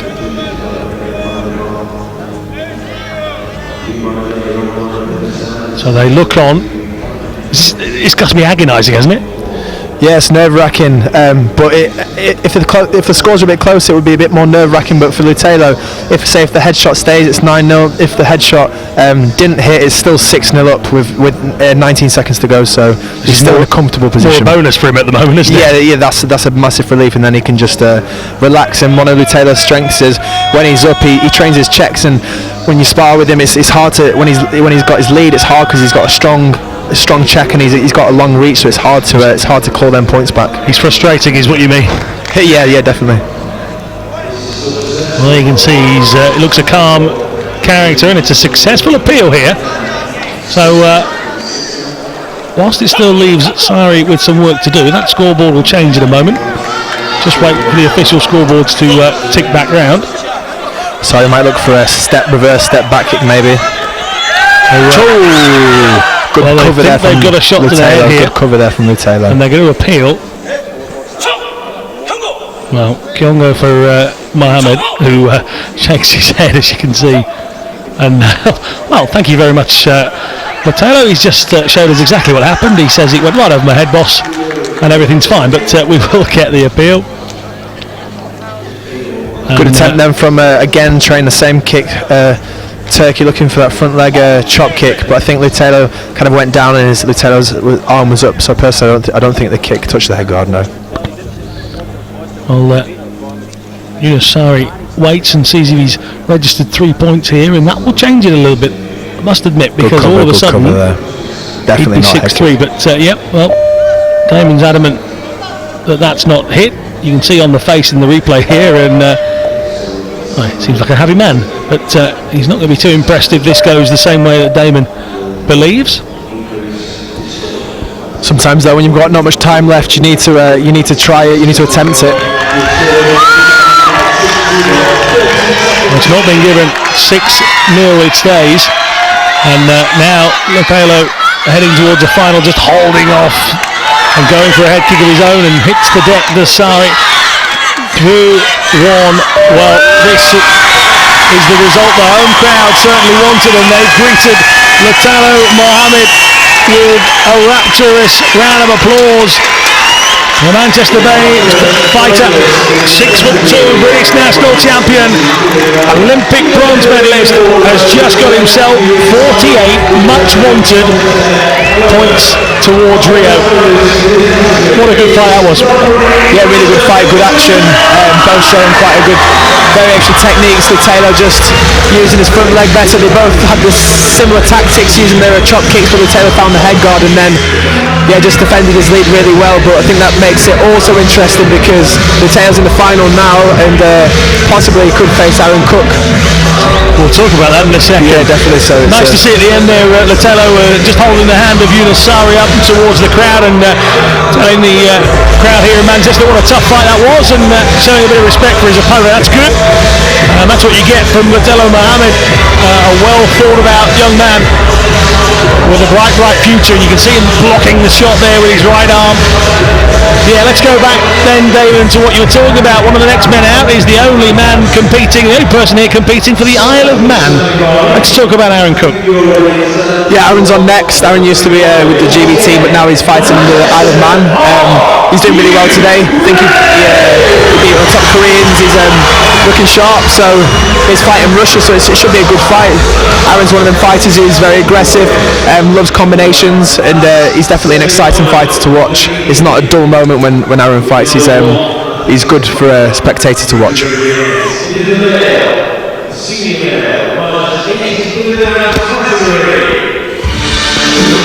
Well, it's interesting, these two are both ranked number 4, but it's slightly different weight category. So Albert Gorn as we're told,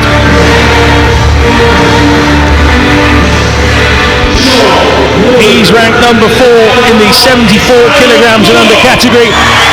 Aaron Cook ranked number 4 in the male 80 kilograms and under category.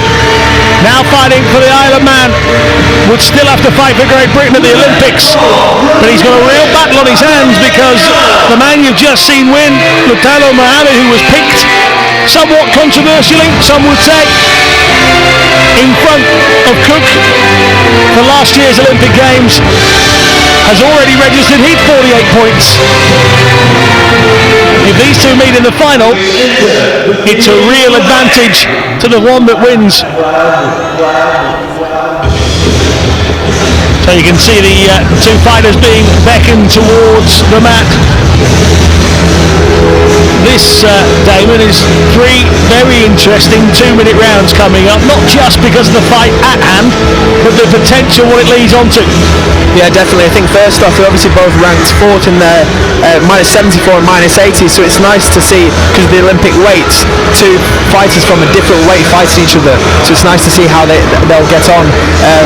Russia is quite a tall guy, despite being minus 74, the taller opponent, so, and Aaron loves combinations, spins, back kicks, reverses, 180s, so it's going to be a good fight. And then obviously if Aaron does win the fight, everyone in the Taekwondo world would be loving to watch Aaron and the Taylor fight later. Well, it was a shame that the quarterfinal wasn't broadcast to you as well, because Aaron Cook's fight with Stephen Lopez was superb. 17-14, and the 5-time world champion Lopez pushed Cook all the way. It was a tremendous fight, but you saw how relaxed Cook was just coming into the arena here, Damon. He's putting his head guard onto his little mascot. He's giving high fives all over the place, so he's obviously a cool and calm and collected character. You're close to the team. This is broadcast right around the world. What was it like atmosphere-wise when Cook wasn't selected? Yeah, I think obviously there's a big kind of controversy with it, but I think with us it's just obviously the coaches pick who they think is going to be best on the day, and we just keep training and trying to ignore all the media. But good start from Aaron now. Good front leg then from Russia, but didn't register. Good. This is going to be a good fight. I think really good fight. Albert Gon, world silver medalist, lost out to Uriel Adriano of Mexico, who interestingly went out headshot there from just Russia. the second round, but Gon, leg chop. 3 points to the good here. Does have the caliber, as we just said, the world silver medalist, and he's Great on the double down from front Russia. here. Really good start from Russia. That's the 4-point for Gon. Aaron's one of them fighters though. He could be like, there could be 5 seconds to go and he's 6 points down, and you never write him off. He's got the ability to score very, very high scoring techniques. Well, he's already got 5 to get back with less than 60 seconds in here. Another Gon from Russia, 21-year-old. Attempts at a back kick there from Aaron, didn't find the pad. Good back leg, good cover there from Russia. Still fails to register, even though that left foot was very, very strong. Not good enough for the scoring system. Good cover again from Russia there. Russia are good at blocking, very good country at blocking. You have to wonder how much that brutal battle with Lopez perhaps took out of Aaron Cook. You were talking yesterday about the amount of training you guys go through to be able to fight 2, 3, 4, 5 times. 180 high, that's a great 4 points there. Great shot. Well, you talked about never being out of it. One shot that sums up Taekwondo right there. Action-packed from Cook. Good shot from Aaron then. Just took the 180 high. Russia went to react at the same time. And like I said with Aaron, when he kicks, he likes to spin, and with spins you get more points. We'll bring you that during the rounds. That action replay will be great to watch. But I tell you what, it really lifted the crowd here in Manchester. I don't think it really matters whether he's fighting for the Isle of Man or Great Britain or Southampton. It doesn't really matter, does it? This man has engaged the crowd. Their love for him quite clear just a moment ago. Well, the red safety helmet, or head guard, should I say, being left on the mats by Albert Gon. I'm not sure he was quite happy. But that's 3 points for Gon. Just donkey riding on the back of Aaron Cook and getting that foot on the back of the head, and there you can see the referee. But late on, watch this, dummy, and then up you go, and there was nowhere for Gon to go. Super stuff from Britain's superstar, but he's still got work to do here. Albert Gon leads by the solitary point, but he felt the full force and saw the full quality that is possessed by the world number 4 from the Isle of Man, double European champion. Olympic Games 08 was his big moment. Still a youngster then. 2008 World Junior Championship. That's another good attempt. Perhaps surprised that hasn't been contested. Yeah, Aaron needs to watch Russia's headshot. He's got a good lead leg, quite long and deceptive. Obviously, he's a tall guy. But Aaron obviously trying to spins in his 180s in this stance. He likes to spin in this stance. Cook trying a right arm hand punch a moment ago. Didn't register. He thought it had. Remains 5-4. A couple of shouts of "Go on, Aaron" coming from this local crowd. Buzzing here tonight. It's a word that people in Manchester use regardless, but it is buzzing here tonight. Aaron maybe looking for a back kick or a 180 there. It's a great kick from Gorn, though. He's registering an extra point. Gorn, yeah, he knew Aaron's tactics, and he scored his point and then just got out of the way to spin. Good back leg there. Good back leg. Himself a point. Does Cook. He's just not showing any real respect for Cook. Is Gorn in his backyard. He's proper attacking. 180 again. Good cover though from Russia. Doesn't register. Hard to believe. That's very close. Great head speed from Aaron Cook there. Evades being tonked in the face by the right foot of Albert Gorn. There can't have been much in that. Back leg, great back leg again. Just basic taekwondo there from Aaron. We're all square. 6 apiece. Gorn's maybe going to look to work his front leg, work his body, and work for that headshot or even that chop kick when Aaron tries to close with the punch. But there's people literally sat on the steps here, no mind in the seats, everybody wanting to watch. Oh, just backed out of that.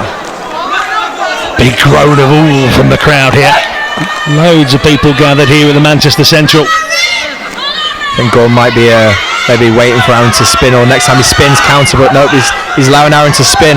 Every time Aaron goes right foot forward, he's trying that 180, and Gorn's going back into his distance, and it's allowing him to build confidence and like he did before to catch him and score the points. Great little combo there from Gorn.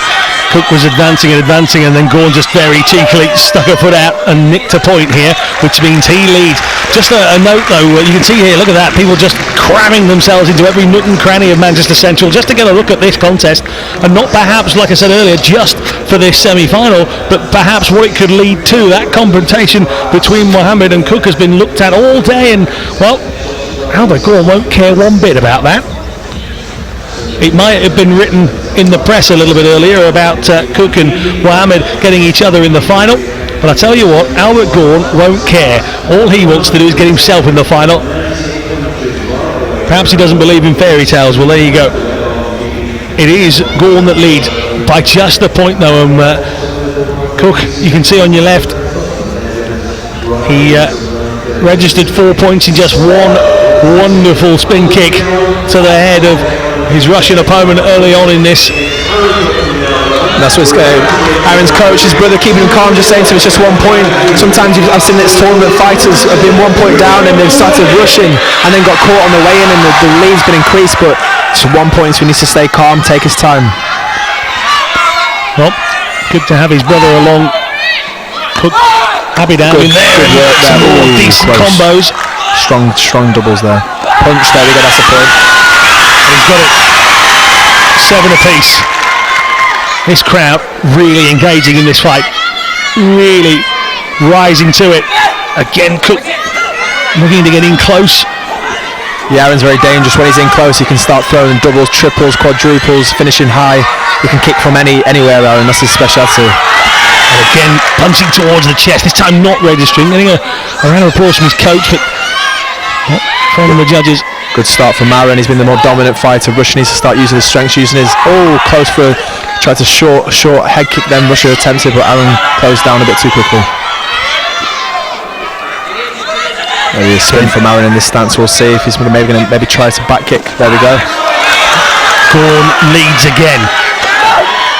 Gorn levels again. Yeah, definitely. That back leg and close from Aaron's worked well 3 or 4 times in the fight. Maybe work on that. The fighter now resident of the Isle of Man. Part of the deal that took him there, and Gorn spinning. Then from Gorn. He knew Aaron was going to spin and he tried to counter him. It's good taekwondo. 60 seconds, Damon. It's hard to pick a winner here, isn't it? Very good fight so far. Tense. Oh. Aaron trying to work the back leg and then double off it. Just the 2 taps to see if he can find the pad. Cook very happy to try and take little individual points as well as they glamorous big points as well. Now they're just having a bit of a standoff because there's only 40 seconds, and again Cook moves across the mat. Gazelle-like speed. Front leg underneath. Quine again, he dives in and tries to take a fist to the chest. Didn't register this time. 30 seconds here. Will this Manchester crowd be given Mohammed versus Cook? Another good kick, doesn't register, and Gordon does. And the groan again around the Manchester Central here. Russia's quite switched on to Aaron spinning, he's covering them now. But Aaron, here we go, 10 seconds left and he's take his time, it's just 1 point. 10 seconds between to work the clinch. The match that everybody wanted. And Gornick said it earlier, he does not care. 4 seconds. 9 apiece, and there's an appeal, and of course it is. He's going to appeal basically to get that Kyongo off. So it's all drama here. It's a massive Kyongo. Is it me, or is there a moment when Cook doesn't bring controversy with him? That's what I said before.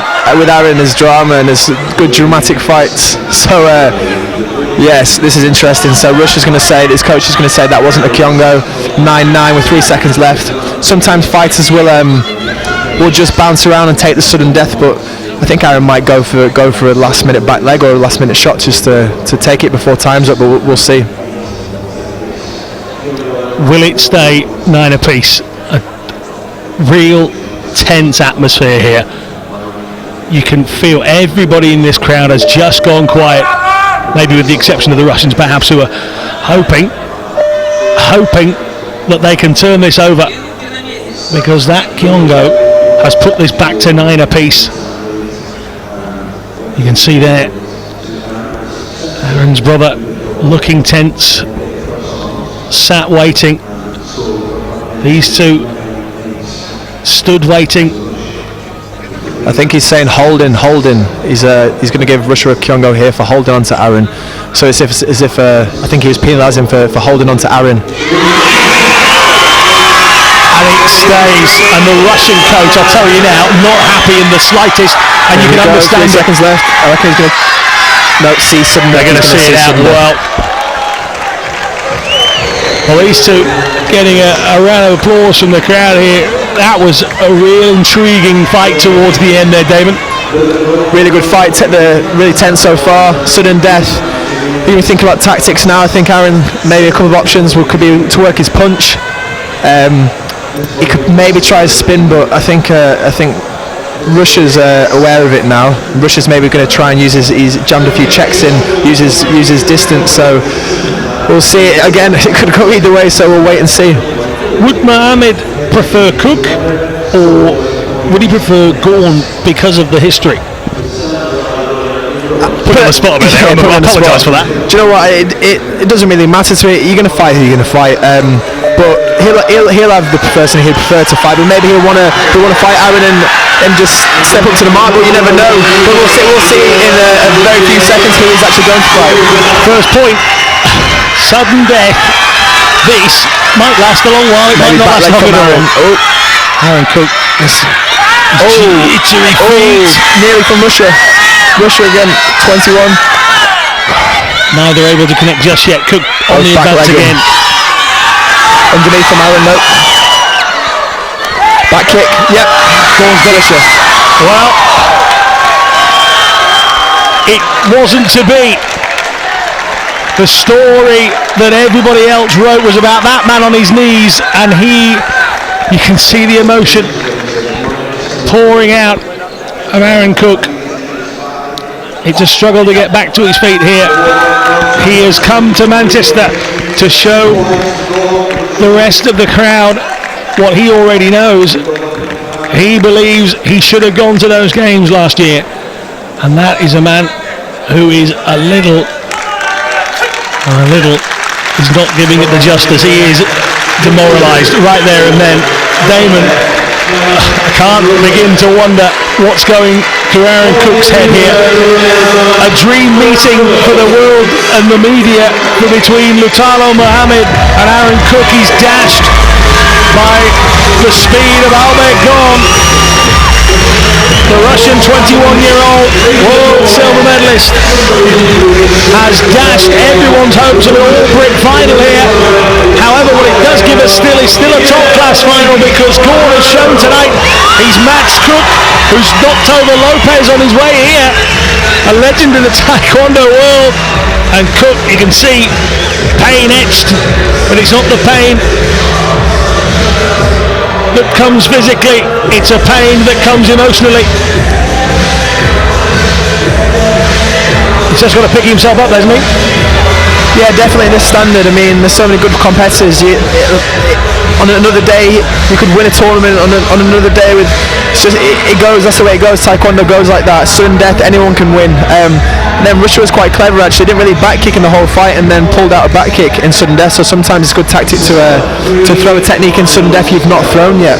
So it was a really good clean back kick. But again, sudden death, it's up in the air. Anyone can take it. But Russia, yeah, really good performance. Oh, we said earlier whether Gorn believed in fairy tales, he didn't care. He took the point, he takes his place, and he gives himself 48 points heading towards Rio. The atmosphere in here has just changed somewhat, but it will pick back up again because I'm sure the home crowd will be looking to get behind Lutalo Mohammed as he takes on Albert Gorn, but that is later on. Coming up, our first final of the evening, the male under 58 kilogram final.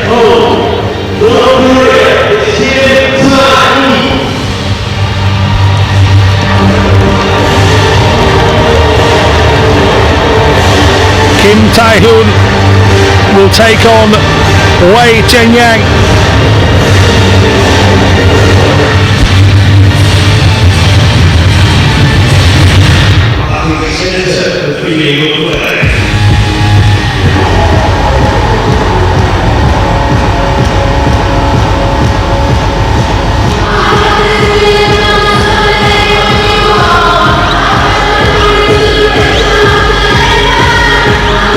Out comes Wei Chen-yang, whose little mascot quite happily waving away, and he knocked out Valdez in the semi-final a little bit earlier on. He's knocked out Alves, he knocked out Sandley of Sweden. He got a bye in that first round, so you saw both of these first hand earlier, Damon, in the semi-finals.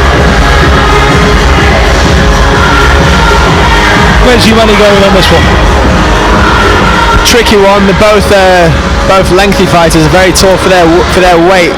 Crazy how they can get down to that weight despite being, they must be like 5'10", 5'11" at 57 kilos.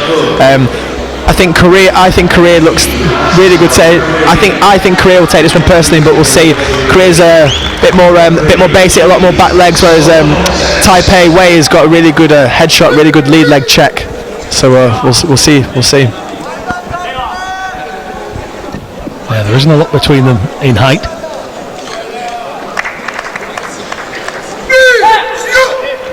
Korea taking on Taipei here in the red. Kim Tae-hoon just picking himself up from the first confrontation. Both similar styles, to be fair, very similar styles. And Wei Chen-yang in the similar blue, builds. in the chung.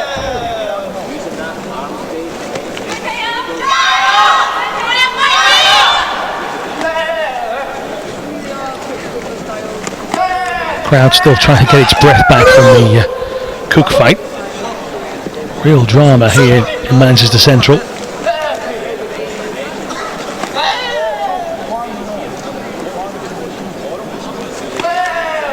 Good cover there from Wei.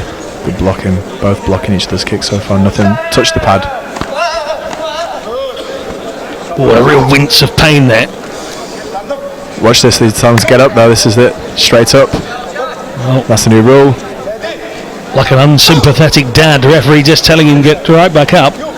And he took a hefty shot to the left arm, and he's holding it gingerly at the moment.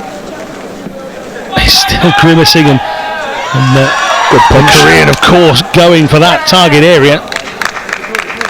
Korean just throwing so many back legs, like the previous fight, just keeping firm, keeping a high tempo, keeping him at his distance. Wei Chen-yang just feeling the pressure of this final and feeling the whack to that left arm. Trying to see it off with 30 odd seconds left here. And now it's another, there's another Congo here for Wei. Korean feeling his shin. Good movement from Korea, manipulating that back leg. It's good. We finally have a score registered. It comes for Kim Tae-hoon, a 19-year-old, and now can go for Wei as well. So these two more indisciplined than anything so far. Nearly there from Wei. Attempts at a back leg in the clinch. Good fight so far, and also good refereeing. Really good refereeing. Strict but good.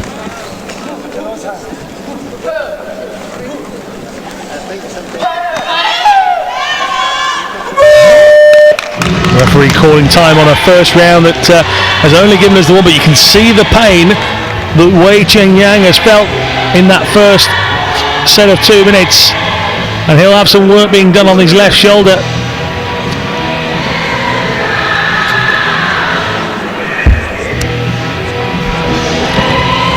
How much will that left shoulder injury come into play, Damon, perhaps? I think, to be honest, when you're fighting, you do get some big shots on the arm and the legs. You do get a lot of knocks because they are fighting basically barefoot, and it is quite sore. But he'll shake it off. It's better being on your arm than on your leg. So it's a kicking sport, so it should just shake it off, to be honest. And that was the scene of much of that first round. The two of them counteracting each other, and only Kim managing to get a score. Wei Chen-yung just donning the head guard. Long back leg from Korea then again. Kim Tae-hoon in the lead, but nothing insurmountable just yet. And Wei trying to register with his left foot there. Good cut there from Wei. Counter with his back leg underneath as Korea went with his long shot again. He just cut him underneath.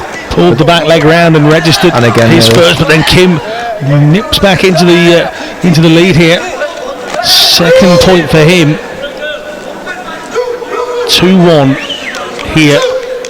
3 now. They will try a chop kick now. Oh, closed him down.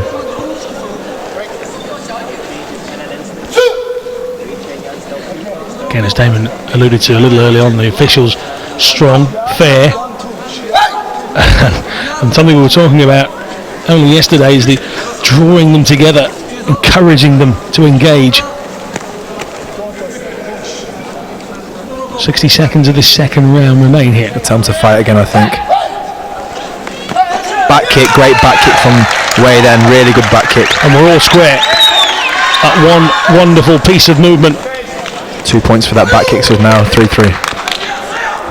Wei Chen-yang brings it all square. Kyungo kicking the leg. Well, he's already lost 1 point that way. He now has another half a point against him.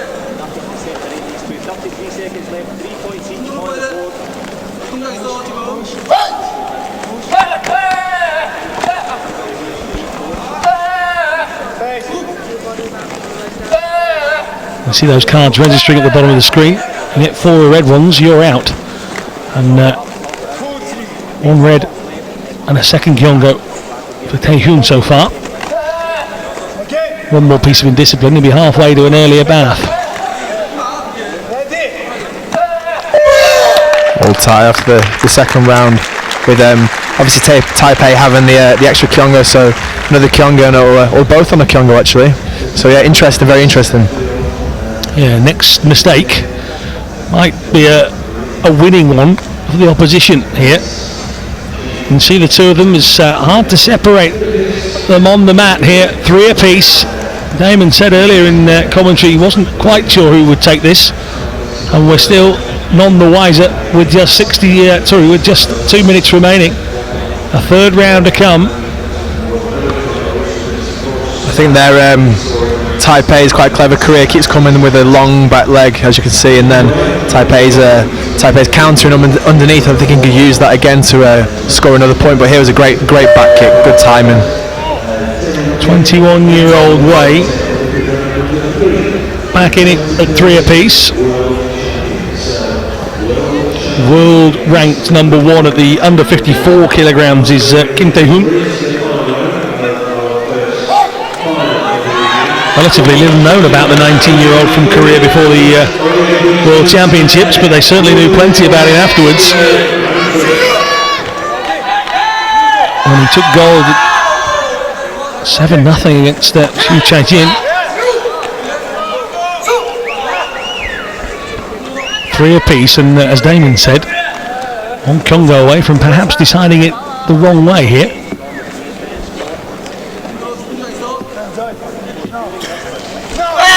Punch. Wei is adamant. And the grimace on his face. Oh, well. Oh, from jubilation to disappointment there. He thought he'd registered his own point. And then another Congo, which gives him 2 reds, means he's now 4-3 down. Good attempt at a back kick from Wei, then shifting back kick. Oh, chop kick nearly. For the head as well. I think the work rate will go up now. He's a point down. Last round. It's like a bit anxious. Just over 60 seconds remain here in this final round of the men's under 58 kilogram final, and that left shoulder still bothering Wei Chenyang from the first round knock he took. Oh. Trying that front leg chop kick. Korea's switched on now. He knows his tactics and he's closing him down, but maybe gets Kyongo for holding there. Well, that brings it back level, so 1 red against 2. And we approach the final 50 seconds. And again, the referee having to encourage these two to engage. Spinning kick coming from Tae-hoon. And then the two of them go at each other. Once again, a wince of pain from Wei Chenyang.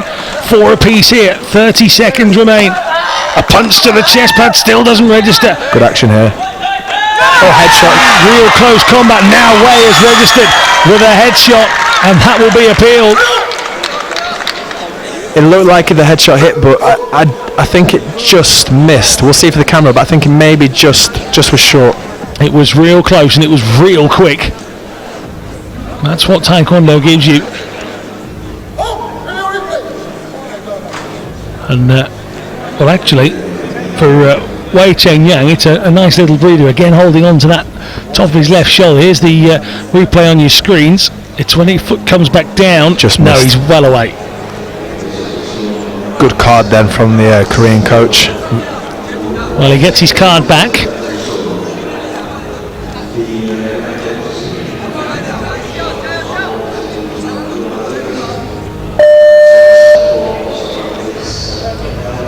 The official's still deliberating, but we're quite happy from the replay we've seen that that's hit the shoulder protector more than anything.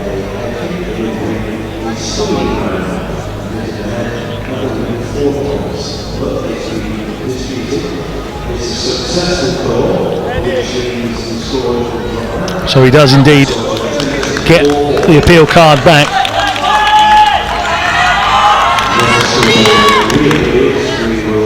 Wait for our official now. Yeah, he'll now wave the 3 points off. 20 seconds remaining here, Damon. Yep, go back to 4-4 now. All evens, 20 seconds left to get into the final. Oh, this is the final. They've already got there, Damon. Do keep up. 4 apiece. 15 seconds now. And a spin kick there from Wei. Right on the edge of the area. Needs to watch it now. 180. There we go. That's 6-5. 2 points. An extra point awarded for the 180. Referee intervening. Another Congo, and that might prove vital.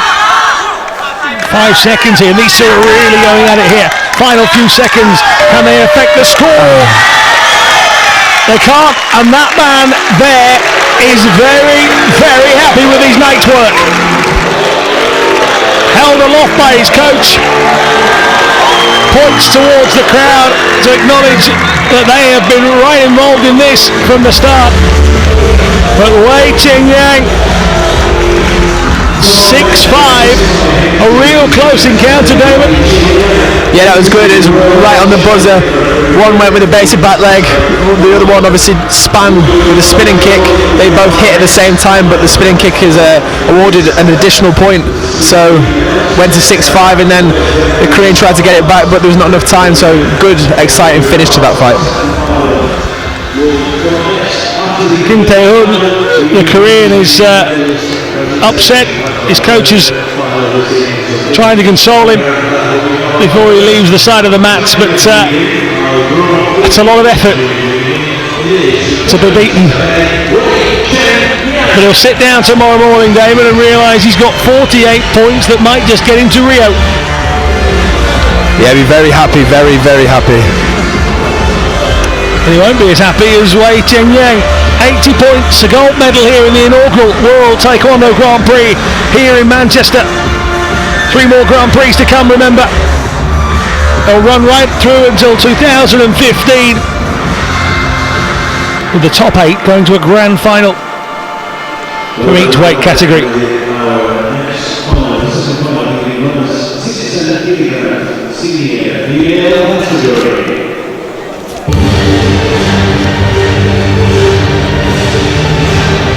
So we move on to our next category, women's under 67 kilograms. And a whole host of big numbers and names have fallen here. World ranking number 1, Miari from France, went in the semi-final to 11 ranked Jia Chang, knocking out the French world welterweight champion and European 2010 champion. And then Marishnikova from Russia.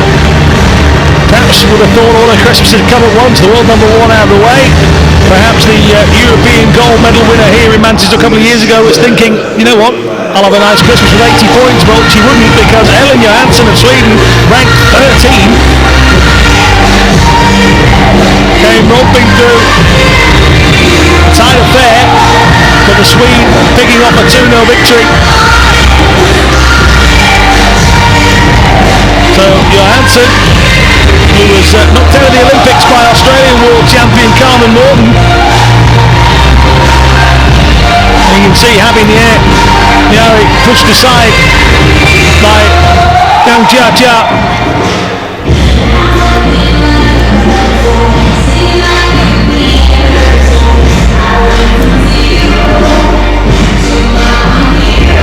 And here is the 23-year-old from Sweden, Marishnikov, Kim, brushed aside in the semi-finals and quarter-finals respectively. She's now got to bounce away to 80 points if she can, with the help of her coach, and there you can see the instructions being fired at Jiang Jia.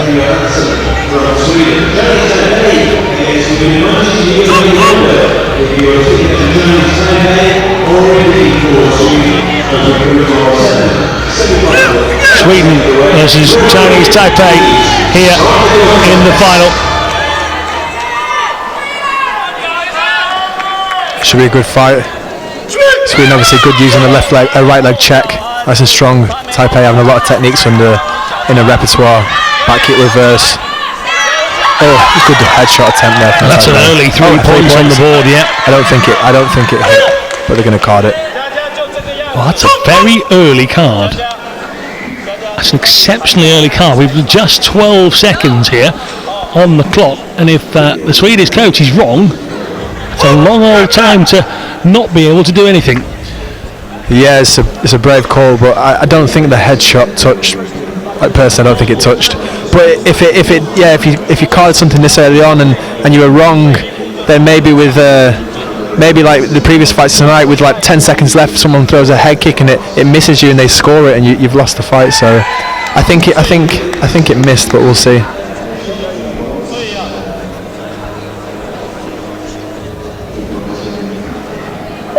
I actually saw the left hand and the finger of Ellen Johansson in that replay, just waving towards her coach. I think she was trying to say that never hit me. tricky one. It's a tricky one. She moved her head out the way, and he gets the card back. Yep. Well, Johansson's little wave to her coach was absolutely spot on. She put out her left arm and her finger and just waggled it at her coach and said, "You know what? That never hit me." And she's absolutely right. And there are the 3 points wiped away by our referee. So back to square one then. Check from Taipei. Register, but just not enough. Oh, a really long reach for that leg. 25-year-old former world student champion of the under 73 category. Good check, very To the strong. floor here, and Johansson has got that single point start. She won her semi-final with small numbers. Can she do it again?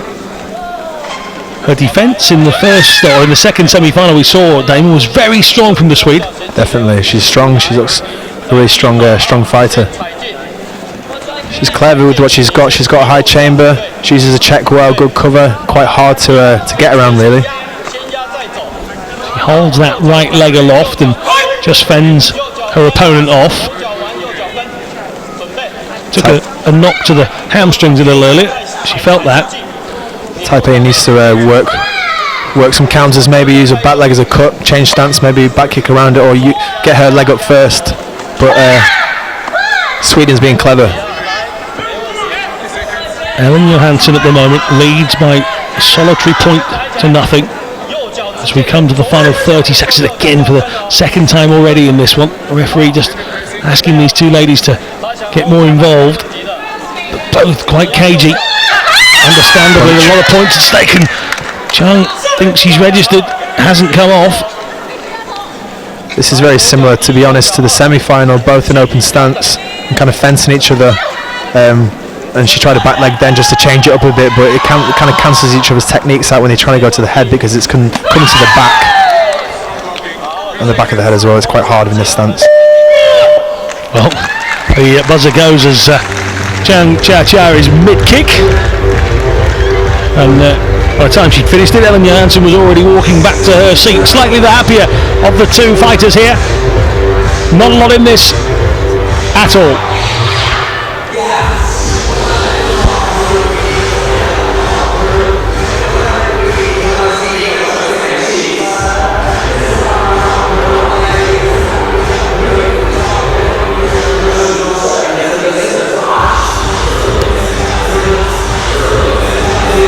Again, you see this replay here. Johansson just able to balance on that left leg and lead with the right, bundling her opponent to the floor on this occasion. There's the punch that Chang thought she'd registered with, and you can see the look on her face. She really thought she had, and nothing given. I think it's interesting as well recently, over the past couple of years, because of the Dado system, the style of Taekwondo has changed to what she's doing now. She's just checking with her leg up, and a few years ago that would never have scored, so the style of Taekwondo has changed so much recently. Johansson seems to be dealing with it better than most. And Kyongo there for blue for blocking with her knee. Johansson emphasising it with a little hobble. Yeah, it's always best to tiny bit like football, emphasise it. Good back leg there. That's a great left foot shot to the pad from Johansson. 2 up. Oh, an attempt at the head there. Just whistling by the face of the Swede. Johansson's doing what she did in the semi. She's using the right leg, using a check in the open stance like that, and then taking the back leg. So headshot. It looked like the referee said stop. The referee said, I'm sure the referee said stop before the headshot. It looked like his hand went in slightly, and then she kicked her in the head. So this is interesting. If what will happen now is, if the card is right, then the headshot's taken off, and then she will also get a gamjan for kicking after time. So if the card is successful, the score will go to 2-1. 2-1 and 1-1. So it's quite an interesting call, this. Well, let's leave it in the hands of the officials here. Damon's gut reaction is that there was a shout for the break. There, he moved his hand. Well, he does appear to move his hand, you are right. But does he pull his hand back down and change his mind? Unless he makes the full call there, Damon. That's an interesting one. Unless he makes that full call initially, it's a bit like saying stop, but only getting a few of those letters out. If he doesn't make it fully, then surely Johansson has every right. Here we go. Look, it's a tricky one. Keep your eye on the referee's right hand. He goes for it, doesn't give and then it, backs out, then goes and calls it well. It's a tricky one, but personally, if you were fighting and no, carries on. There we go. That was a controversial call. If you were fighting though and you see the referee's hand about to go, you could stop. So well, it was a tricky. Obviously, the rules is that maybe the hand is fully out, but that was a tricky one. Well, the referee making big news here. 5-0. Like to come back onto the situation. The referee obviously had enough carrot to conceal the dart, but lights come on, the scoreboard's come on, and he starts us up, and it's Johansson with 5 now, and that's double the lead she even needed to win her semi-final. And again, look at that strength from the left leg, just to lead with the right. And now she gets a Kyongo as well, so they want a piece for those, but at the moment Johansson will take that all day long. Here we are, final minute of the second round, and again Johansson is limiting her opponent. Just fencing with the legs again, just stalemate to be honest. Johansson's comfortable when she's in this stance. This stance is good for her, it's open, she's good, she's clever, she's just taking her time. Taipei needs to change it up, different ideas. As Johansson's being clever, good cover, good blocking. Taipei needs to start thinking about different ideas, surprise her with something maybe. A real different style from Johansson, from anybody we've seen so far in this first sort of day and a half. Just dangling that leg out, more than happy to protect herself at a distance here. And Chang's trying to change her way of approach as well here. Yeah, Taipei a bit stuck to be honest. She doesn't know what to do. She's a bit confused. She's finding it hard to get around Johansson's kind of awkward but clever, unorthodox style. Well, after knocking out world number 1 Habi Nyari, all of a sudden a different style of Taekwondo has really stumped Chia Chiang of Chinese Taipei. Johansson knocking out Baryshnikova in the last round by 2 points to nothing. At the moment she has 5 in this final, and she's just 2 minutes away from those all-important 80 points on the road to Rio here in Manchester. The second day's activities have given us as much entertainment as the first, but here Sweden are looking to add their names to winners on the inaugural weekend of the World Taekwondo Grand Prix.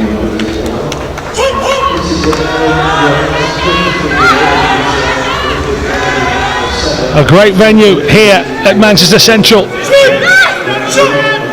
Whilst the trains back in those days might not have been on time. Good attempt there, headshot with a chop over the top. We're going to card it again.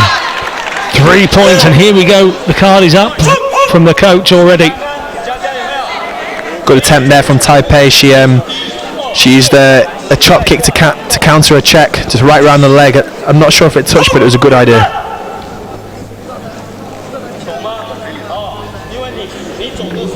So you can see the official going over and explaining what the protest is for.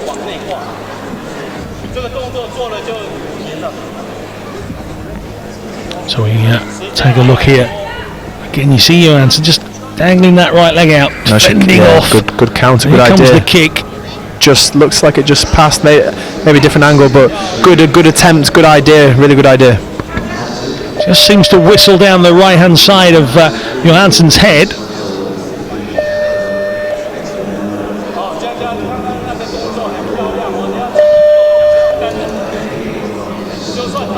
This will make a very interesting final round if this is upheld.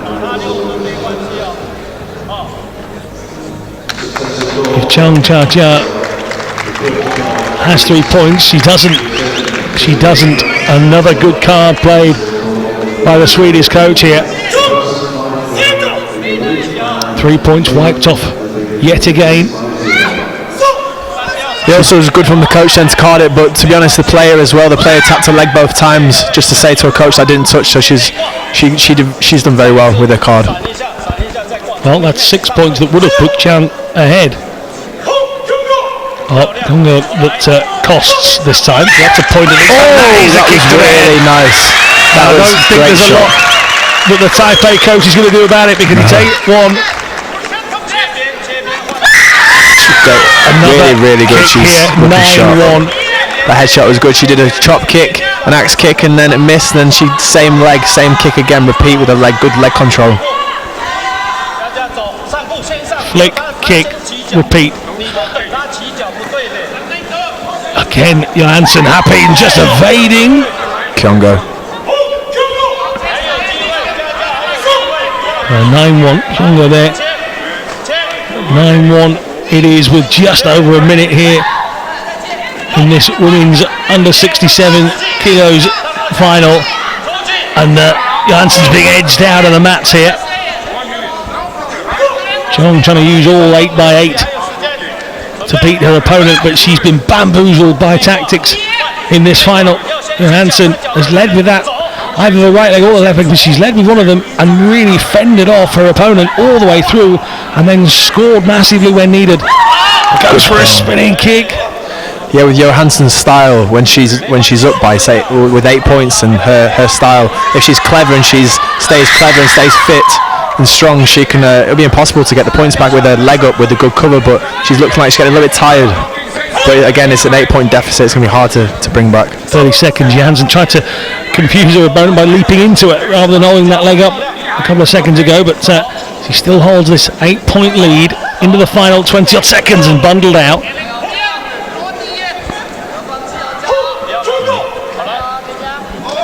And that's a point. Every try a spinning technique. She needs some high points, high scoring points. I think she's given up. Just 11 seconds here.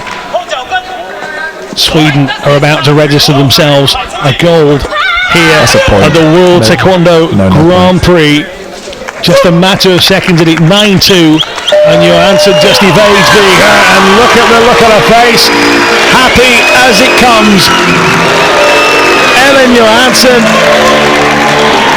might not have been first name on the list when she turned up here in Manchester, but the Swede has matched everybody that she's been put in front of and brushed them aside, knocking out Baryshnikova in the semi-final without conceding a point.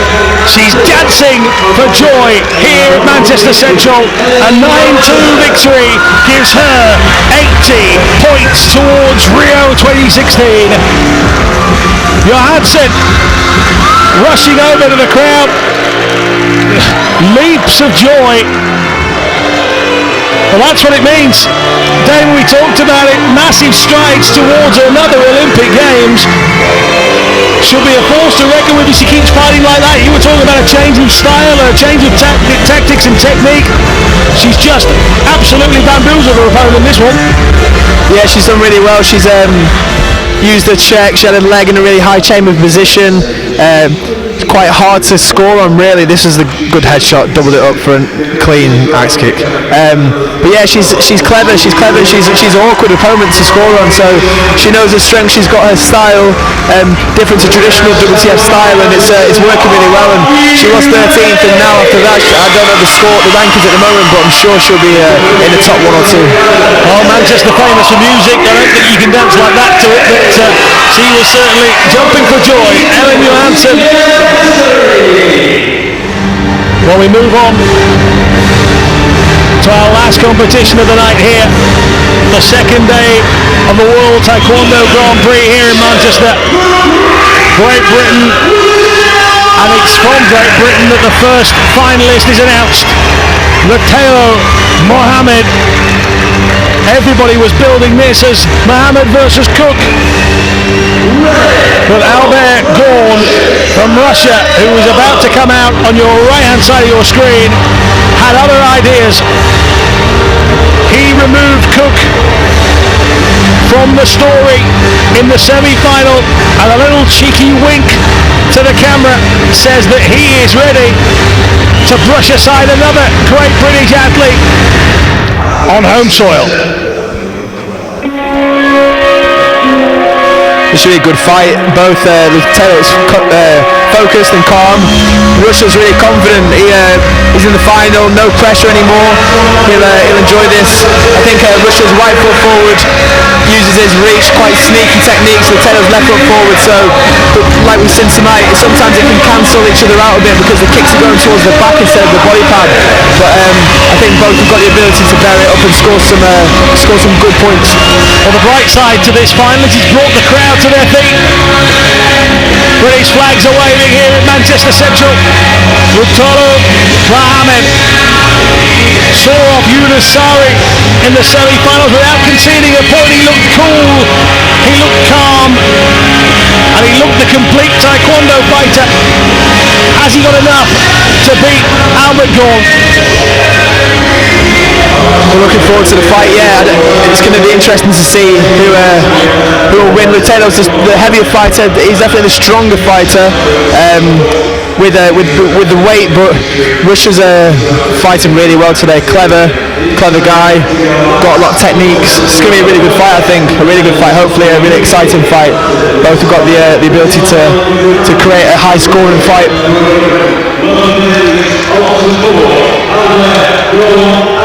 So Mohammed against Gorn here. 3 2-minute rounds.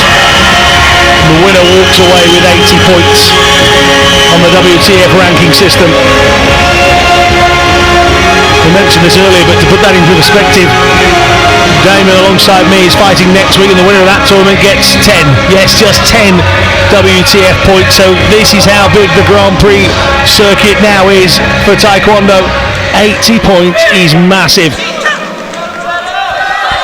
And so are these two lads. Mohammed with an early kick, trying to gain an early advantage, and Gorn won't want to duck too many times like that. Mohammed's got good leg reach. Yeah, he's got great leg control. It's one of his strengths, one of the GB team's strengths. But his turning kick will, as you can see now, because they're in the open stance, is going to his shoulder and his back of his shoulder, so he needs to try to maybe do a check and then a hook kick or a check and chop. Same with Russia, or just one of them to take that back leg. Mohammed a moment ago having to brush away a kick towards the head guard, just managing to get his left arm up and brush that away. Again, lucky just to see a foot drift above his head. There we go, just that back leg. Down goes Gorn. So yeah, we've seen that a lot so far in the tournament. Or Taylor might spin now in this stance. He likes to spin in this stance, so he might attack him with a spin.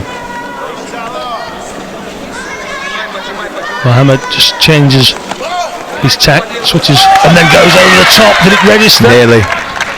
Not quite. 60 seconds gone. Can feel the sense of expectation coming down from the stands here at Manchester Central. Home crowd looking on at their Olympic bronze medalist. Maybe spin him. Oh, good from Russia there, clever. Close, just again, over the top. Trying to stretch that leg right over the top.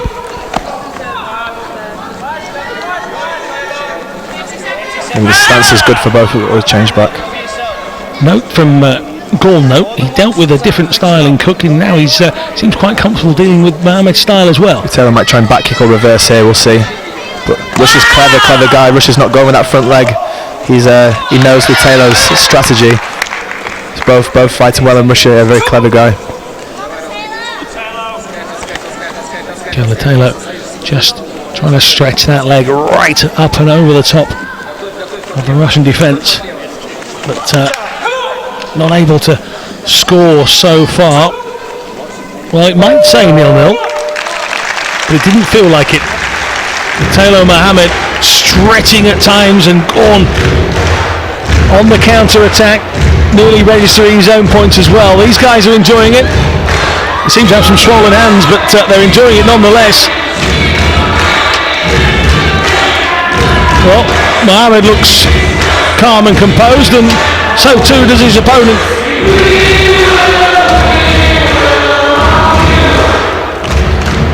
I think Russia's a really clever opponent. Taylor's trying to work his strengths, his check and his chop, but Russia's aware of it. They're both aware of each other. Hence the reason the score's 0-0. But there's been a lot of attempts, but they're quite. It's like I said before. It's just a chess game. They're weighing each other out, and they know each other's strategy. They've obviously studied each other. So just to see who can find the pattern and maybe change it up a bit. But it's good first round. Like a lot of sports, 0-0 doesn't quite tell you the full picture, and the full picture of this one was these two went at it, just unable to catch each other in the right place. Mattel trying to hook kick counter underneath. Strong check. Doesn't affect the scoreboard yet. Oh, good front leg reaction, good back leg from Russia. A flurry of activity from Mohammed.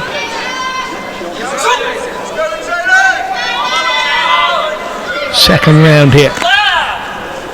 The World Taekwondo Grand Prix in Manchester. Back leg nearly just on the below the threshold. 180 back kick, no. Russia's clever turned him, and now he's back in the centre of the ring. Britain's Olympic bronze medalist here, trying to win top prize here in Manchester. Again using those long rangy legs. Just holding his leg up, just aware of Lutelo's high section. Exactly the same the other way around. Yeah, Lutelo having to fend away Gorn likewise. Again, they know each other's strengths, so I can, just like a couple of fights, one of them maybe pull out something they've not done before, just to surprise their opponent and to steal the point, just something unexpected. Just like that, and a good shot. Talo Mohammed just holding off Gorn and just having to evade a very quick piece of footwork from the Russian. Just flicking out that right foot and as close to Mohammed's face as he could get it. And again, Mohammed tries to go over the top. Trying that, one of his best techniques is chop kick over the top. Russia's clearly aware of his strengths and his arms straight up there to block.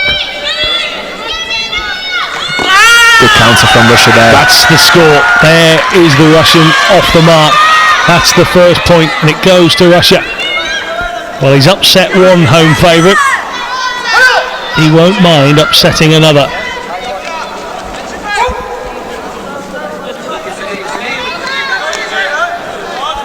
Lutelo needs to be strong with his leg. Change it up a bit. Maybe jam it into his body or take that right leg. Punch. Mateo Mohammed trailing here as they go into the final 15 seconds of round two. Attempted a spin and was going to shift in 180, but Russia closed him down. Neither of them able to break there. Final seconds of the second round here. Spin kick attempted by Mohammed as they come to the break. Well, going to the final round here, Damon, and he trails by 1-0. What's he got to do here? Just keep calm. Again, it's just 1 point. Him and his coach Steve, they'll have a plan. Steve will tell him what he thinks would work against Russia. Russia was clever then. They were again in open stance, and then he countered him with a really sharp. As Lutelo went with his lead leg, he countered him with the back leg, really sharp point.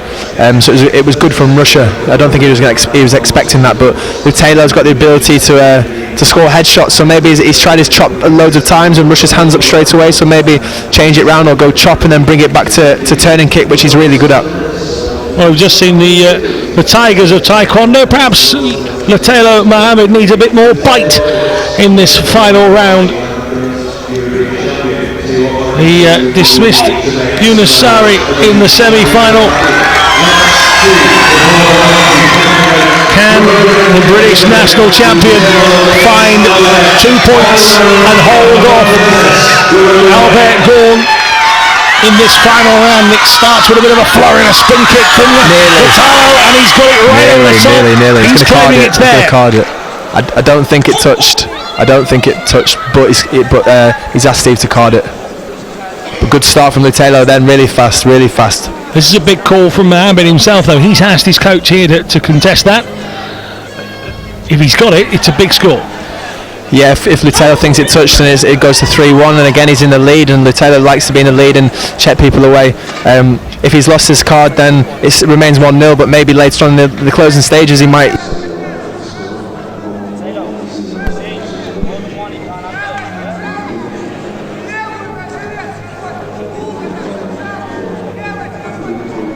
Don't rush. Watch your right eye, yeah?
So a slight technical delay here. We're just waiting for something to be fixed here in the arena. This power has now disappeared to the corner television, so we apologise for the delay here.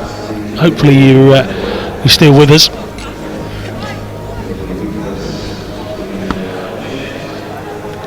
So Damon, a big pause here for an issue with inside the venue. What's going through the athletes' heads here? Sometimes in Taekwondo there's big pauses, but sometimes you just need to stay calm, don't get focused. Don't get defocused. But the other thing is sometimes, say Lutalo, then he was on a bit of a roll and he was putting pressure on his opponent, so sometimes he can get the opponent to just take their time and settle themselves. So sometimes it can break the flow, and the headshot it did not hit.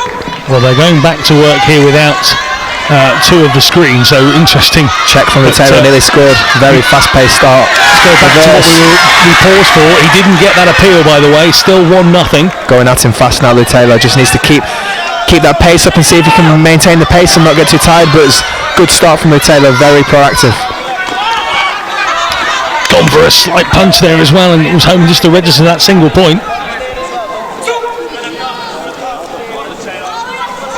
Yeah, Lutalo's going out. He's using variation now of techniques. He's not playing so safe, and he's down, so he's using his spins and his back kicks. Again, Mohammed trying to punch to the chest and just register at least 1 point will bring him level. Keeps him involved in this final. Maybe looking for the back kick. Yep. Russia was clever then. The Russian Gorn trying to get his foot right round the back. Yeah, Gorn just seems to be just one step ahead at the moment. His tactics are good, but Lutalo's working hard, really hard. Just adapting his footwear, Lutalo, and pushing Gorn back. We're into now 64 seconds. Just a bit too low for it to register. Perfect idea though. Not high enough to take the point that he needed here. Mohammed into the final minute here. One down, but he's got the speed and he's got the leg reach to bother it, and there's the point. Good back leg, then persistence. Back leg, then a 180, then a back leg. There's persistence then from Lutalo. Just acknowledging his coach, who's just shouting out some instructions. He went again there with the short jab. Doesn't pay off this time. 40 seconds on the clock. One apiece here at the World Taekwondo Grand Prix. Mohammed, Olympic bronze medalist, switching, changing lead foot. Russian advancing, pushing him to the floor. 30 seconds. Lutalo needs to stay left foot forward, not telegraph anything, not telegraph any spins. Or maybe a Kyongo then for Lutalo, maybe a Kyongo. Nope, good 1-1. Referee calls them back together, 20 seconds here. to decide the winner of this men's under 80 kilograms. And again, Mohammed going for the long-reaching leg. There we go. 10 seconds. Russia's being calm, still very calm and collected. Tries a check. Punch. Again, Mohammed looking for that singular punch to the chest. Didn't come off. 4 seconds. Headshot. No. Oh, the head moved backwards. No headshot. The referee's standing up here. The referee's. Oh, here we go. This is what happens now. The referee stood up and he said he thinks it was a headshot. So all the referees are called in now and they'll have a talk amongst themselves to see if they believe it was a headshot or not. So this is exciting. Oh, there's a real deep conversation happening between the officials here. Oh, there we go. I think they may have agreed it was a headshot. I'm not too sure. If he gives the headshot, then Lutelo's won the gold. Let's just wait and see what the official verdict is here. Tension right at the end. 3 points. It's a massive call from the officials. Of course, we've got the official can be contested here. This is amazing scenes here in Manchester at Manchester Central. The man on your screen now has been handed 3 points by a very late call from the officials. He might have it wiped away from him. The appeal process is coming here from the Russian coach. I have to see. Nowhere near. Well, Mohammed is going to probably sudden death then. He's going to have these points wiped away from him, and quite rightly so. I'm not quite sure how the official on the near side saw it. I think the officials are getting as excited as us. The head does go back, and I suppose in the speed of the actual action, you never can tell, but well, there's people in the crowd that got hands on their head, everybody waiting here to see whether Britain have got themselves a gold, like last night. There's the first kick, Damon. Hits the arm. This one here, yes, the head goes back. Oh, I was closer to kick him in the head than he was.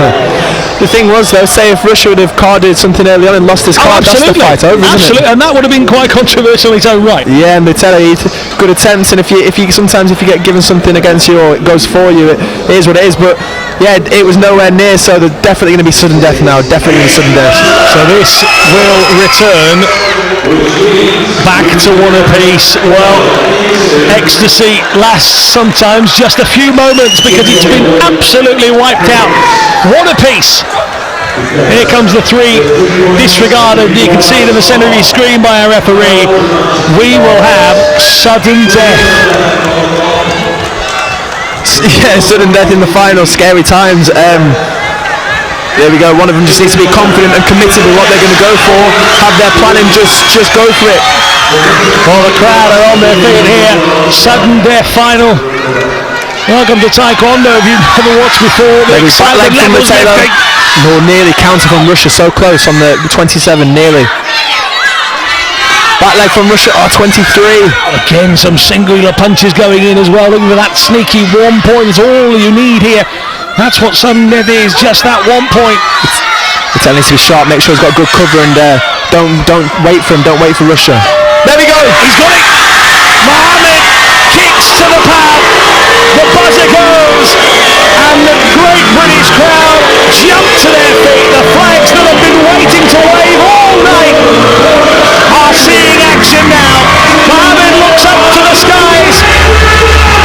In a minute, he'll look out to the crowd and see people jumping around. 80 WTF points are heading towards Latelo Mohammed. 22-year-old Olympic bronze medalist celebrates with his coach. He picks him up. Surprised he's got the energy left. Tremendous fight, drama right at the end of the 3 rounds, Damon. But he came out, kept his composure. He's off into the crowd now. How's he feeling? Really happy. He's going to see his parents now, his dad. There we go. And his brother that came to watch him, so it's nice. His dad was his coach. Same as me. It's nice to have your family share these moments with you. But yeah, dramatic fight, really dramatic and exciting. That's what everyone wants to see. A bit of excitement, a bit of controversy. It was good. Well, the drama of tonight went right to the wire. Not even a power could stop Latelo Mohammed. We lost some of the screens tonight, and he happens to be from Great Britain. Lou Taylor, you don't have to put us through it, pal. Unbelievable. How were you feeling just before you went into the golden point for that 3-pointer that got disallowed? I felt pretty confident.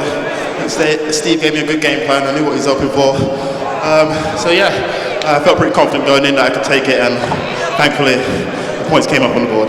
How does that mentally affect you when you have the 3 points wiped out and then you're into the golden point situation? Mentally, how tough have you got to be at that point? It didn't really affect me that much. Thanks to the great team I have behind me, I'm able to switch on and off when I need to. So I knew how to switch on and be ready for a golden point. Unless while the protest was going on, I accidentally felt I was going to the golden point. Fortunately, I did. Okay, so last year, European champion, Olympic bronze medalist. This year, finishing more or less rounding the year off. And how's this sound? Lutalo Mohammed from Great Britain, the WTF World Taekwondo Grand Prix champion. Lutalo!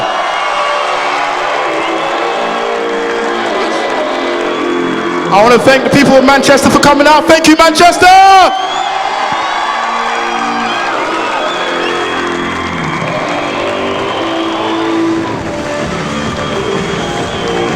So, stay around. He'll be picking up, in about 5 minutes' time, he'll be picking up his trophy for the evening. Okay, let's go straight into our medal presentation, and I ask the athletes to make their way in for the category of senior male, minus 58 kilograms, and we invite Moon Day 1 from the WTF Council member to present the awards.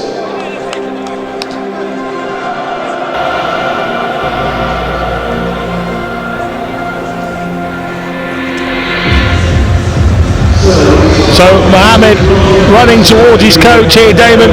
You could see him a moment ago, and he even spoke to the crowd himself, ripped the microphone out of the presenter's hand, and he wanted to say a few words. But here's the medal presentation for some of the earlier action. The 58 and under kilograms medal ceremony taking place.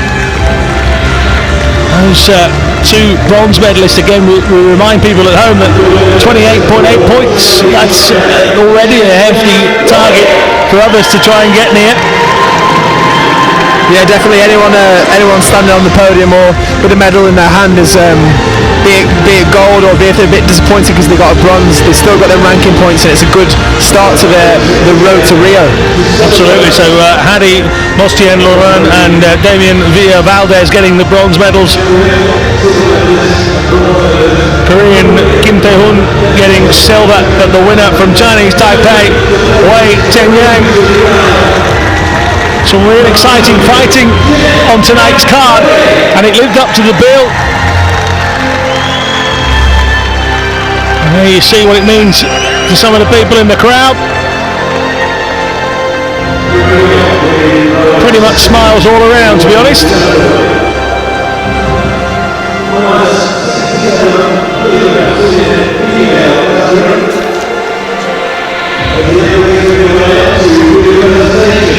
Entering the arena now, the ladies that took part in the women's under 67 kilos category, and world number one, Abi Nyari, she's all smiles still. Didn't quite make it to the final, but as we said, she'll still clock enough points up, and if she continues the success that gave her that world championship, you're more than satisfied that she'll make the Olympic Games of 2016. So she smiles away. Anastasia Barashnikova is alongside her. Both those two beaten in the semi-finals here tonight.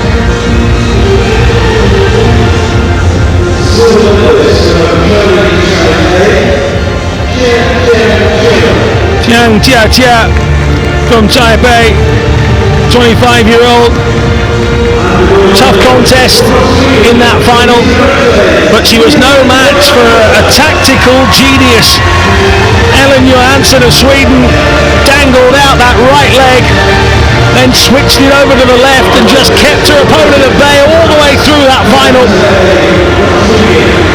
as Damon alluded to in commentary, using the new rules to their full effect, really holding off the challenge of Chia.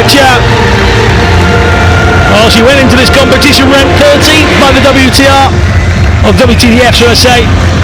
That will change dramatically. 80 points towards Rio, and a gold medal is what she walks away with.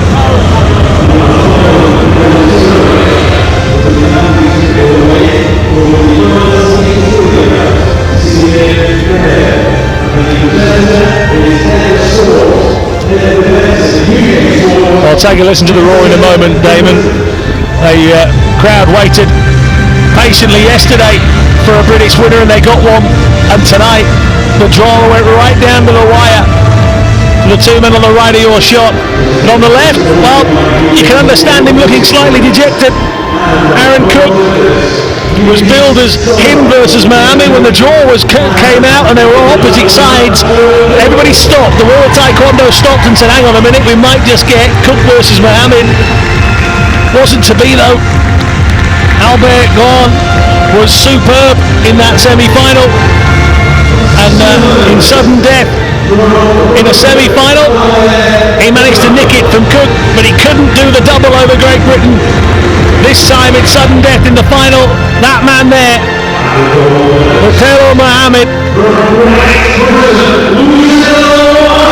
the smile of a champion, the smile of a man that has 80 points that might just be enough to take him to Brazil. 3 more Grand Prix exist before the middle of 2015, and if Taylor Mohammed can continue this form, he'll be surefire to make Rio in 2016.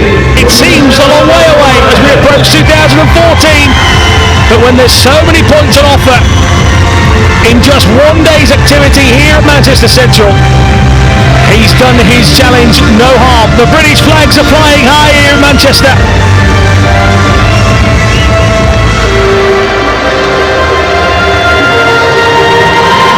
And he's loved every single moment of it.